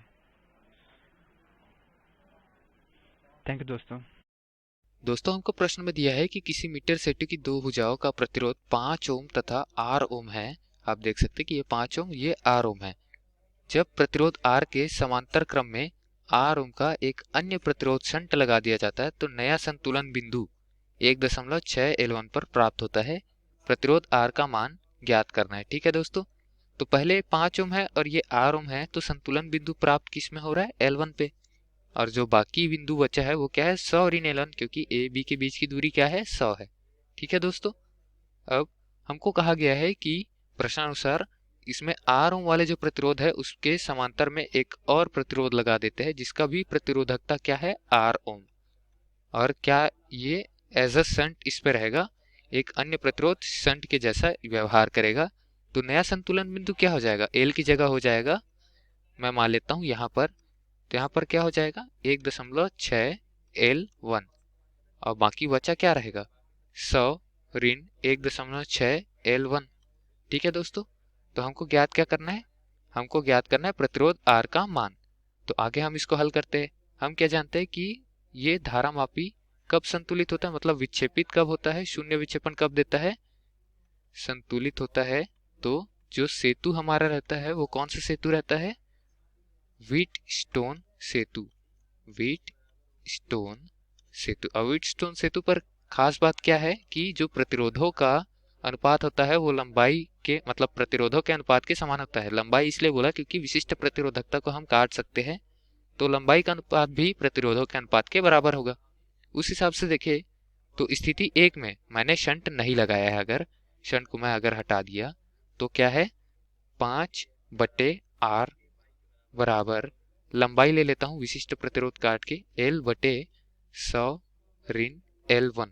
ठीक है, तो ये हो गया हमारा समीकरण 1। इसको आगे हल कर लेता हूं तो क्या हो जाएगा 500 ऋण 5 L1 बराबर RL1, या फिर इसको आगे ऐसा भी लिख सकता हूं कि 500 बराबर L1 R/5।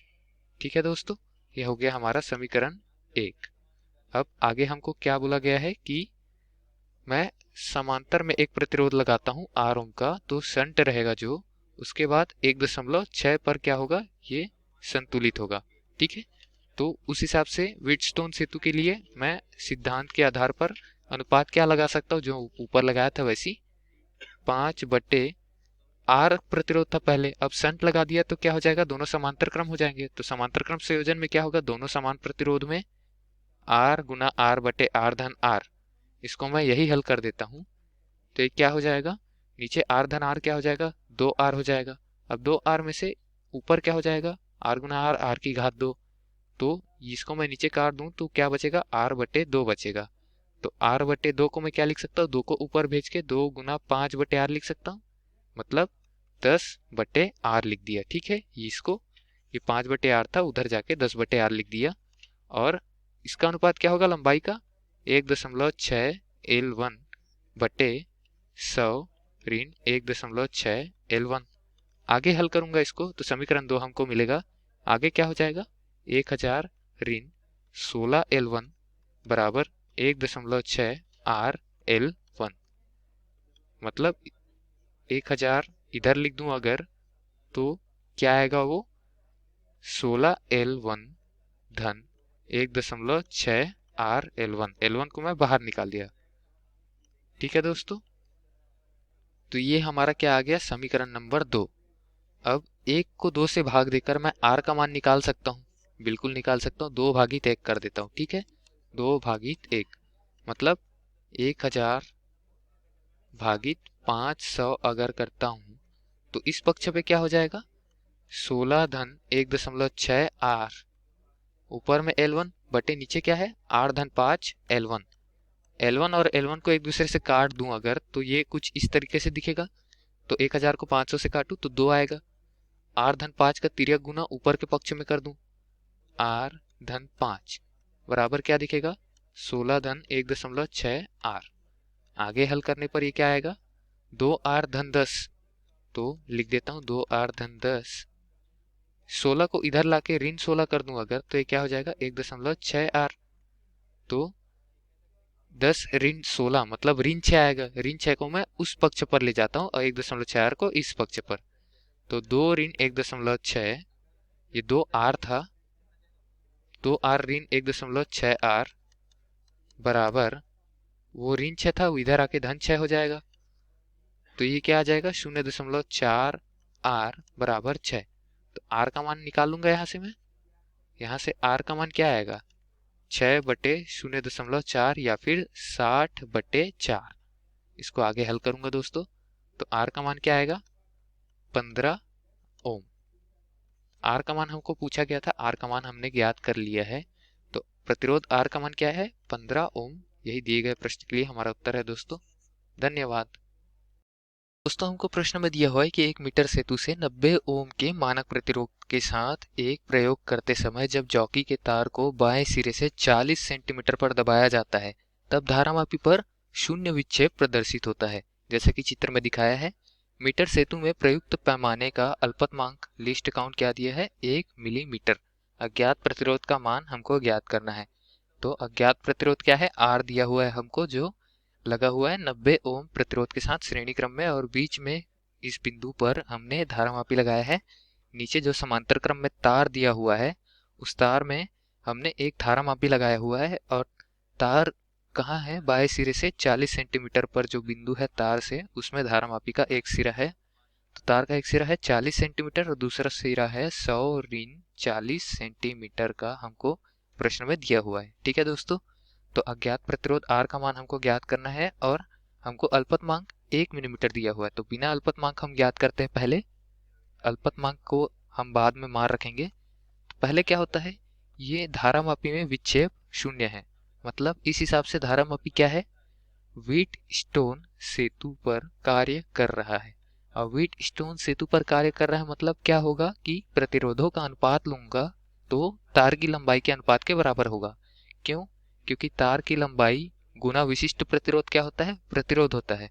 तो प्रतिरोधों का अनुपात दोनों सिरों पर बराबर होगा और उससे विशिष्ट प्रतिरोध ऊपर नीचे काट दूं तो तार की लंबाई का अनुपात भी मैं ले सकता हूं। जैसे कि R बटे 90 लिया वो क्या होगा 40 सेंटीमीटर वाले तार के प्रतिरोध बटे 40 ऋण 100 मतलब 60 सेंटीमीटर वाले तार के प्रतिरोध। और विशिष्ट प्रतिरोध को दोनों से ऊपर नीचे से काट दो तो ये लंबाई बचेगा ऊपर में 40 सेंटीमीटर और नीचे में 60। R का मान क्या आया 90 गुना 40 बटे 60 मतलब R का मान आया हमारे पास 60 ओम। ठीक है, हमको अज्ञात प्रतिरोध R का मान ज्ञात करना था, हमने 60 ओम निकाला। लेकिन हमको प्रश्न में एक और चीज दिया हुआ है वो है अल्पतमांक। कितना दिया है 1 मिलीमीटर। अब अल्पतमांक 1 मिलीमीटर दिया है इसका मतलब क्या है जो प्रतिरोध का अल्पमान है dr बटे कुल प्रतिरोध जो है R बराबर क्या होगा डेल L मतलब लंबाई में अल्पतमांक बटे L और धन में क्या आएगा इसके योगफल में डेल L बटे 100 ऋण L। L का मान हमको क्या दिया हुआ है 40 सेंटीमीटर और डेल L हमारे पास क्या है 1 मिलीमीटर अल्पतमांक। ठीक है, तो ये क्या आएगा 0.1 क्योंकि यहाँ पर हमको 1 मिलीमीटर दिया है और हमको लंबाई किस में दिया है सेंटीमीटर में। तो हम मिलीमीटर को भी सेंटीमीटर में बदल दे ताकि अनुपात जो है वो अनुपात समान आए। तो L का मान 40 दिया हुआ है सेंटीमीटर में और ऊपर अल्पतमांक 0.1 दिया है सेंटीमीटर में या फिर 1 मिलीमीटर में। और इस तरफ क्या आएगा 100 ऋण 40 मतलब 60। ठीक है दोस्तों, तो dr बटे R का मान ये आया है हमारे पास। तो यहाँ से dr मतलब प्रतिरोध में अल्पतम जो विचलन होगा उसका मान क्या निकालेंगे, ये R नीचे है उसको यहाँ गुना कर सकता हूँ इन दोनों में। तो R गुना 0.1 बटे 40 धन क्या हो जाएगा, धन में जो उस पक्ष में लिखा है 0.1/60। अब r का अंदर गुणा कर दूंगा, r का मान हमारे पास क्या है 60, तो dr का मान क्या आ जाएगा 60 गुना 0.1/40 धन 60 गुना 0.1/60।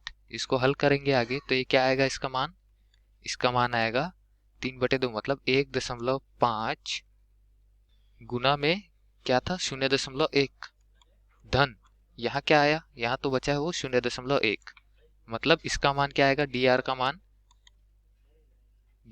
आएगा 0.15 धन 0.1 मतलब 0.25 ओम। अब हमको क्या ज्ञात करने बोला था, अज्ञात प्रतिरोध का मान। तो इसका मान क्या आएगा, जो हमारा 60 ओम आया और अल्पतमांक के जो कारण dr आया है मतलब परिवर्तन आया है किसमें, प्रतिरोध में, वो उन दोनों का योग। तो अज्ञात प्रतिरोध R का मान क्या आएगा, R का मान आएगा जो R दिया है हमने निकाला है 60 ओम, वो जो उसका प्रतिरोध है वो, और उस पे प्रतिरोध परिवर्तन की दर क्या है 0.25। तो परिवर्तन को हम लोग धन ऋण लिख सकते हैं, मतलब या तो 0.25 ओम कम हो सकता है या फिर 0.25 ओम अधिक हो सकता है dr। ठीक है, तो इसका मान क्या आएगा, R का मान क्या दिया था हमारे पास, R का मान दिया था 60 ओम और धन ऋण में क्या है 0.25। तो इतना ओम जो है वो अज्ञात प्रतिरोध का मान है जिसमें विचलन कितना है 0.25 ओम का। ठीक है दोस्तों, तो इस तरीके से हम अल्पतमांक वाले प्रश्न को हल कर सकते हैं। धन्यवाद। हेलो फ्रेंड, इस प्रश्न में दिए गए है कि किसी दिए गए सेल का आंतरिक प्रतिरोध ज्ञात करने के लिए जो प्रयुक्त एक विभवमापी तार की लंबाई जो है 4 मीटर दिया गया है और इसके सिरों के जुड़ी हुई मुख्य बैटरी का विद्युत वाहक बल जो दिया है हमें दिया गया है 2 वोल्ट दिया गया है। तो बैटरी का आंतरिक प्रतिरोध जो है यहाँ पे नगण्य दिया गया है। तो दिए गए सेल के सिरों पर जोड़े गए अगर प्रतिरोध जो R है जिसकी सहायता से हमें आंतरिक प्रतिरोध का मान ज्ञात करना है, तो यदि वह अनंत है तो हमें संतुलन बिंदु क्या प्राप्त होता है 3 मीटर। तथा उसी प्रकार यदि इसका मान जो है 9.5 ओम है तो विभवमापी का संतुलन लंबाई प्राप्त होता है हमें 9.85 मीटर। तो सेल का आंतरिक प्रतिरोध हमें बताना है जिसके लिए हमें 4 विकल्प दिए गए हैं, तो इसमें हमें जो है सही विकल्प को चुनना है इस प्रकार से। तो इसके लिए पहले हम विभवमापी का परिपथ इस प्रकार से बना सकते हैं। तो इस प्रकार जो है हमने प्रश्नानुसार जो है विभवमापी का तो परिपथ इस प्रकार से बना लिया, जहाँ पे ए बी जो है विभवमापी की तार की लंबाई को दर्शाता है, जहाँ प्रश्नानुसार दिया गया है ए बी बराबर क्या दिया गया, अगर एल से दर्शाता है दिया गया देख सकते हैं 4 मीटर दिया गया है, अर्थात विभवमापी की तार की लंबाई 4 मीटर। तो इसके साथ देख सकते हैं एक मुख्य बैटरी जुड़ी हुई है जिसका विद्युत वाहक बल दिया गया है अर्थात सी अर्थात संचायक सेल है, इसका मान दिया गया है 2 वोल्ट दिया गया है, जिसका क्या दिया गया है आंतरिक प्रतिरोध क्या है नगण्य है। ठीक है, इस प्रकार से जो ए बी के सिरों पर विभव प्रवणता को बनाए रखता है इस प्रकार से। अब देखिए जो एक बैटरी है जिसका हमें आंतरिक प्रतिरोध ज्ञात करना है, अगर बैटरी ई है इस प्रकार से जिसका आंतरिक प्रतिरोध आर है तो इसका मान हमें ज्ञात करना है। तो इसके साथ एक प्रतिरोध जोड़ते हैं, ठीक है, जिसका मान क्या है आर है। ठीक है, यदि हम देखिए इस प्रकार से एक प्रतिरोध जोड़ेंगे आर की सहायता से हम जो है यहाँ पे आंतरिक प्रतिरोध का मान ज्ञात कर सकते हैं, इस प्रकार से हम जोड़ सकते हैं। ठीक है, देख सकते हैं तो यहाँ पे R का मान हम यदि देख सकते हैं R का मान यदि हम अनंत रखते हैं तो R का मान अनंत होगा, अर्थात क्या होगा यह परिपथ किस प्रकार से व्यवहार करेगा, यह जो है खुला परिपथ की तरह व्यवहार करेगा। तो ये हमें R का मान जो है अनंत पे प्राप्त होता है। तो इस स्थिति में देखिए जो विद्युत वाहक बल है तो संतुलन लंबाई क्या प्राप्त होती है हमें 3 मीटर, अर्थात जो है यहाँ पे अगर बिंदु हम C लेते हैं तो इसकी लंबाई हमें क्या प्राप्त हो जाती है, ये प्राप्त हो जाती है। अगर L1 से दर्शाते हैं तो ये प्राप्त हो जाएगा हमें L1 का मान दिया गया देख सकते हैं 3 मीटर, इस प्रकार से प्राप्त हो जाता है। तो विद्युत वाहक बल जो मान ज्ञात किया जाएगा वो सेल का देख सकते हैं, अगर ये मान है E1 तो E1 हम ज्ञात कर लेंगे। ठीक है, जिसके लिए क्या सूत्र लिख सकते हैं E1 बराबर प्राप्त हो जाएगा K गुणित L1, जहाँ पे क्या है K है जो है विभवमापी की जो है विभव प्रवणता को दर्शाती है, इस प्रकार से हम लिख सकते हैं। अब देखिए इसका दूसरा भाग देखिए, यदि R का मान जो है 9.5 ओम रखते हैं तो R का मान जो है इस प्रकार से 9.5 ओम रखेंगे यहाँ पे। ठीक है, 9.5, तो इस प्रकार से हम जो है R को परिपथ में जोड़ देंगे। ठीक है, तो क्या होगा जो विद्युत वाहक बल दर्शाया जाएगा, ठीक है, उसके लिए संतुलन बिंदु क्या प्राप्त होता है देख सकते हैं प्रश्नानुसार जो है L2 अगर लेते हैं, ठीक है, तो L2 का मान क्या दिया गया है 2.85, तो यहाँ पे हम लिख सकते हैं L2 बराबर क्या प्राप्त हो जाएगा 2.85 मीटर जो प्रश्न में दिया गया है। तो यहाँ पे जो विद्युत वाहक बल प्राप्त होगा वो क्या प्राप्त होगा, देख सकते हैं ये दो बिंदु यहाँ पे, क्योंकि धारा प्रवाहित होगी, ठीक है, इस दिशा में सेल से जो है एक धारा प्रवाहित होगी। अगर सेल से एक धारा इस प्रकार से लेते हैं हम, आई धारा प्रवाहित होगी, तो यह पूरे परिपथ में प्रवाहित होगी, क्योंकि एक बंद परिपथ प्राप्त हो रहा है तो आई प्रवाहित होगी, जिसके कारण जो विद्युत वाहक बल प्राप्त होगा वो क्या होगा, आर के सिरों पे प्राप्त होगा। अगर इसे हम जो है E2 से दर्शाते हैं तो E2 का मान यहाँ पे दर्शाया जाएगा संतुलन बिंदु L2 पे। तो यहाँ पे हमें प्राप्त हो जाएगा E2 का मान ज्ञात कर सकते हैं हम यहाँ से, ये हो जाएगा K गुणित हो जाएगा L2। यहाँ पे क्या है विभव प्रवणता को दर्शाता है। अब देखिए यहाँ पे E1 बटे E2 क्या लिख सकते हैं हम, यहाँ से लिख सकते हैं हम E1 बटे E2 बराबर क्या देख सकते हैं K L1 K गुणित L1 बटे K गुणित L2। तो यहाँ से प्राप्त हो जाएगा हमें L1 बटे L2, अर्थात E1 बटे E2 बराबर L1 बटे L2 इस प्रकार से प्राप्त होगा। तो इसको हम समीकरण 1 लिख सकते हैं। अब देखिए आंतरिक प्रतिरोध के लिए यहाँ पे परिपथ पे, इस परिपथ पे देखिए यहाँ कोई धारा प्रवाहित नहीं, क्योंकि यहाँ पे देख सकते हैं संतुलन स्थिति है। तो आई धारा जो है पूरे परिपथ में प्रवाहित होगी। तो यहाँ से हम क्या लिख सकते हैं, यहाँ से लिख सकते हैं हम E2 बराबर क्या हो जाएगा, ये हो जाएगा E1 ऋण आई धारा प्रवाहित हो रही देख सकते हैं इस दिशा में, तो यहाँ पे आई गुणित आर ये प्राप्त हो जाएगा। अब यहाँ से हम देख सकते हैं आर का मान निकाल सकते हैं, तो आर का मान यहाँ से प्राप्त हो जाएगा, आर बराबर प्राप्त हो जाएगा हमें, ये हो जाएगा E1 ऋण E2 बटे आई प्राप्त हो जाएगा। देख सकते हैं इस समीकरण की सहायता से हम यहाँ पे मान निकाल सकते हैं। अब आई का मान क्या हो जाएगा, देखिए यहाँ पे आई धारा जो है आयत प्रतिरोध में प्रवाहित हो रही है, देखिए इस दिशा में। यहाँ पे विद्युत वाहक बल क्या है देख सकते हैं दो बिंदुओं का, ये है E2 जो है इस बिंदु, अगर बिंदु लेते हैं P से Q तक विद्युत वाहक बल क्या है E2, धारा I प्रवाहित हो रही है, प्रतिरोध R है। तो यहाँ से हम जो है ज्ञात कर सकते हैं आई का मान, तो आई का मान प्राप्त हो जाएगा हमें E2 बटे R, ठीक है। P से Q के बीच धारा I का मान तो यहाँ पे मान रख देंगे जो पूरे परिपथ की धारा है, ठीक है। तो I का मान यहाँ पे रखेंगे तो R बराबर क्या प्राप्त हो जाएगा हमें, ये प्राप्त हो जाएगा E1 ऋण E2 बटे क्या हो जाएगा E2 बटे R, ठीक है। या इसको रख सकते हैं हम, ये हो जाएगा R, अगर ऊपर की ओर आ जाएगा तो R गुणित हो जाएगा E1 ऋण E2 बटे हो जाएगा E2, जो किसके मान को दर्शाता है, ये दर्शाता है R के मान। तो R बराबर प्राप्त हो जाएगा R गुणित ये हो जाएगा E1 बटे E2 ऋण हो जाएगा 1 हो जाएगा, देख सकते हैं E2 बटे E2 1 हो जाएगा।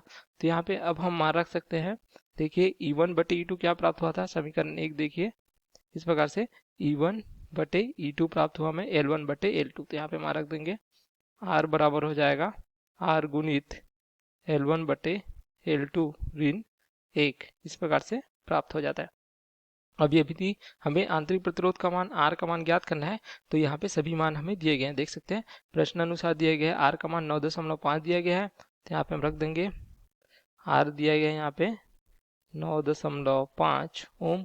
L1 का मान दिया गया है, देख सकते हैं यहाँ पे L1 दिया गया है 3 मीटर, L2 दिया गया है 2.85 मीटर। तो इस प्रकार से हमें मान प्राप्त हो जाएगा। तो R बराबर हो जाएगा 9.5 गुणित L1 का मान 3 मीटर दिया गया था, इसका मान दिया गया था 2.85 मीटर ऋण 1।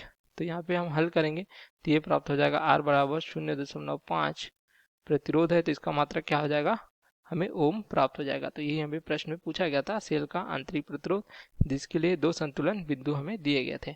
तो ये हमें प्राप्त हो जाता है, देख सकते हैं 0.5 ओम। तो कौन सा विकल्प सही होता है, देख सकते हैं ये प्राप्त हो जाता है विकल्प सी। तो यही क्या हो जाएगा हमारा उत्तर, जो सेल के आंतरिक प्रतिरोध है था, जो सेल लिया हमने E1 उसका आंतरिक प्रतिरोध R के मान को प्रदर्शित करता है।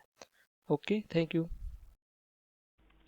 हेलो दोस्तों, आज का हमारा क्वेश्चन क्या है कि विद्युत वाहक बल की वैद्युत माप के लिए विभव मापी एक यथार्थ तथा बहुमुखी युक्ति है, क्योंकि इस विधि में शामिल है। मतलब क्या शामिल है, पहला क्या है सेल का प्रतिरोध, दूसरा है विभव प्रवणता, तीसरा है गैल्वेनोमीटर से धारा के प्रवाहित न होने की स्थिति, और चौथा है सेलो गैल्वेनोमीटर तथा प्रतिरोधों का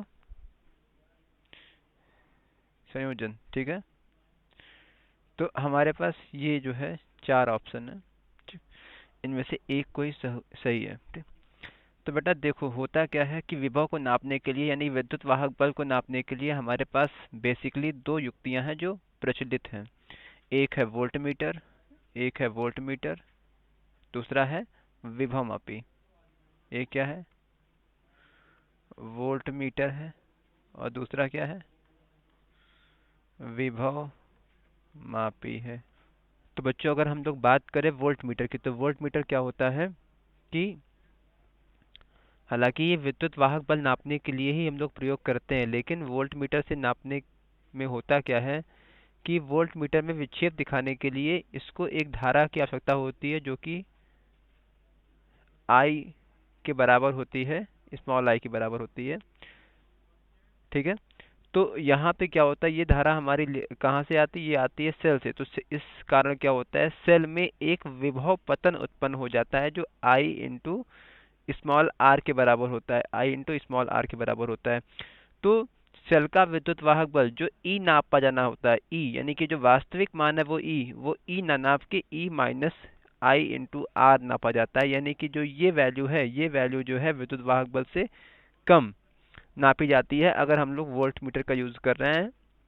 ठीक है, तो विभवमापी में क्या होता है कि ये एक अनंत प्रतिरोध के उपकरण की तरह काम करता है, यानी कि जो है इसमें क्या होता है कि जो R का मान है वो अप्रॉक्सीमेट इनफाइनाइट चला जाता है, इससे जो I है वो जीरो, यानी कि विभवमापी में जो है हमें धारा की कोई आवश्यकता नहीं पड़ती है, जिसके कारण क्या होता है कि सेल में विभव पतन भी नहीं होता है, जिसके कारण क्या होता है कि जो हमें रीडिंग लेनी है करेक्ट, वो करेक्ट नापी जाती है इससे। ठीक है, तो बेटा जो है हम इससे ये कह सकते हैं कि जो विभवमापी है वो एक आदर्श युक्ति है किसको? विभवांतर को नापने के लिए। ठीक है, तथा इससे मतलब विभवमापी से नापा गया मान क्या होता है? हमारा यथार्थ होता है। यथार्थ मतलब ज़्यादा सही होता है। ठीक है, हम लोग यूज करते हैं इसका भी, लेकिन उतना नहीं यूज करते हैं। तो इस केस में क्या होगा कि जो हमारा हम लोग देखते हैं ऑप्शन। ठीक है, तो ऑप्शन में मेनली हमें जो बेसिकली याद क्या रखना है कि हम इसका यूज क्यों करते हैं, क्योंकि यहाँ पे R का मान अप्रॉक्सीमेट लगभग इनफाइनाइट चला जाता है, अनंत चला जाता है, जिसके कारण क्या होता है कि इसके अंदर धारा की आवश्यकता हमें नहीं होती है, यानी धारा का मान क्या होता है कि जीरो के बराबर हो जाता है। ठीक, और तो यहाँ पे हम लोग अब देखते हैं ऑप्शन। तो ऑप्शन हमारे पास क्या क्या है? सेलों का उपयोग, विभव प्रवणता, गैल्वेनोमीटर से धारा के प्रवाहित ना होने की स्थिति। बस यही ऑप्शन हमारा क्या हो जाएगा? सही हो जाएगा, क्योंकि अगर धारा यहाँ प्रवाहित होगी तो कुछ ना कुछ विभव पतन हो जाएगा, जिसके कारण क्या होगा कि रीडिंग हमारी सही नहीं आएगी। और चौथा ऑप्शन क्या है? सेलो गैल्वेनोमीटर तब श्रेणी क्रमित हो जाने, कि ये भी हमारा गलत है। हमारा केवल सही ऑप्शन क्या है? तीसरा वाला। ठीक है बेटा, थैंक यू।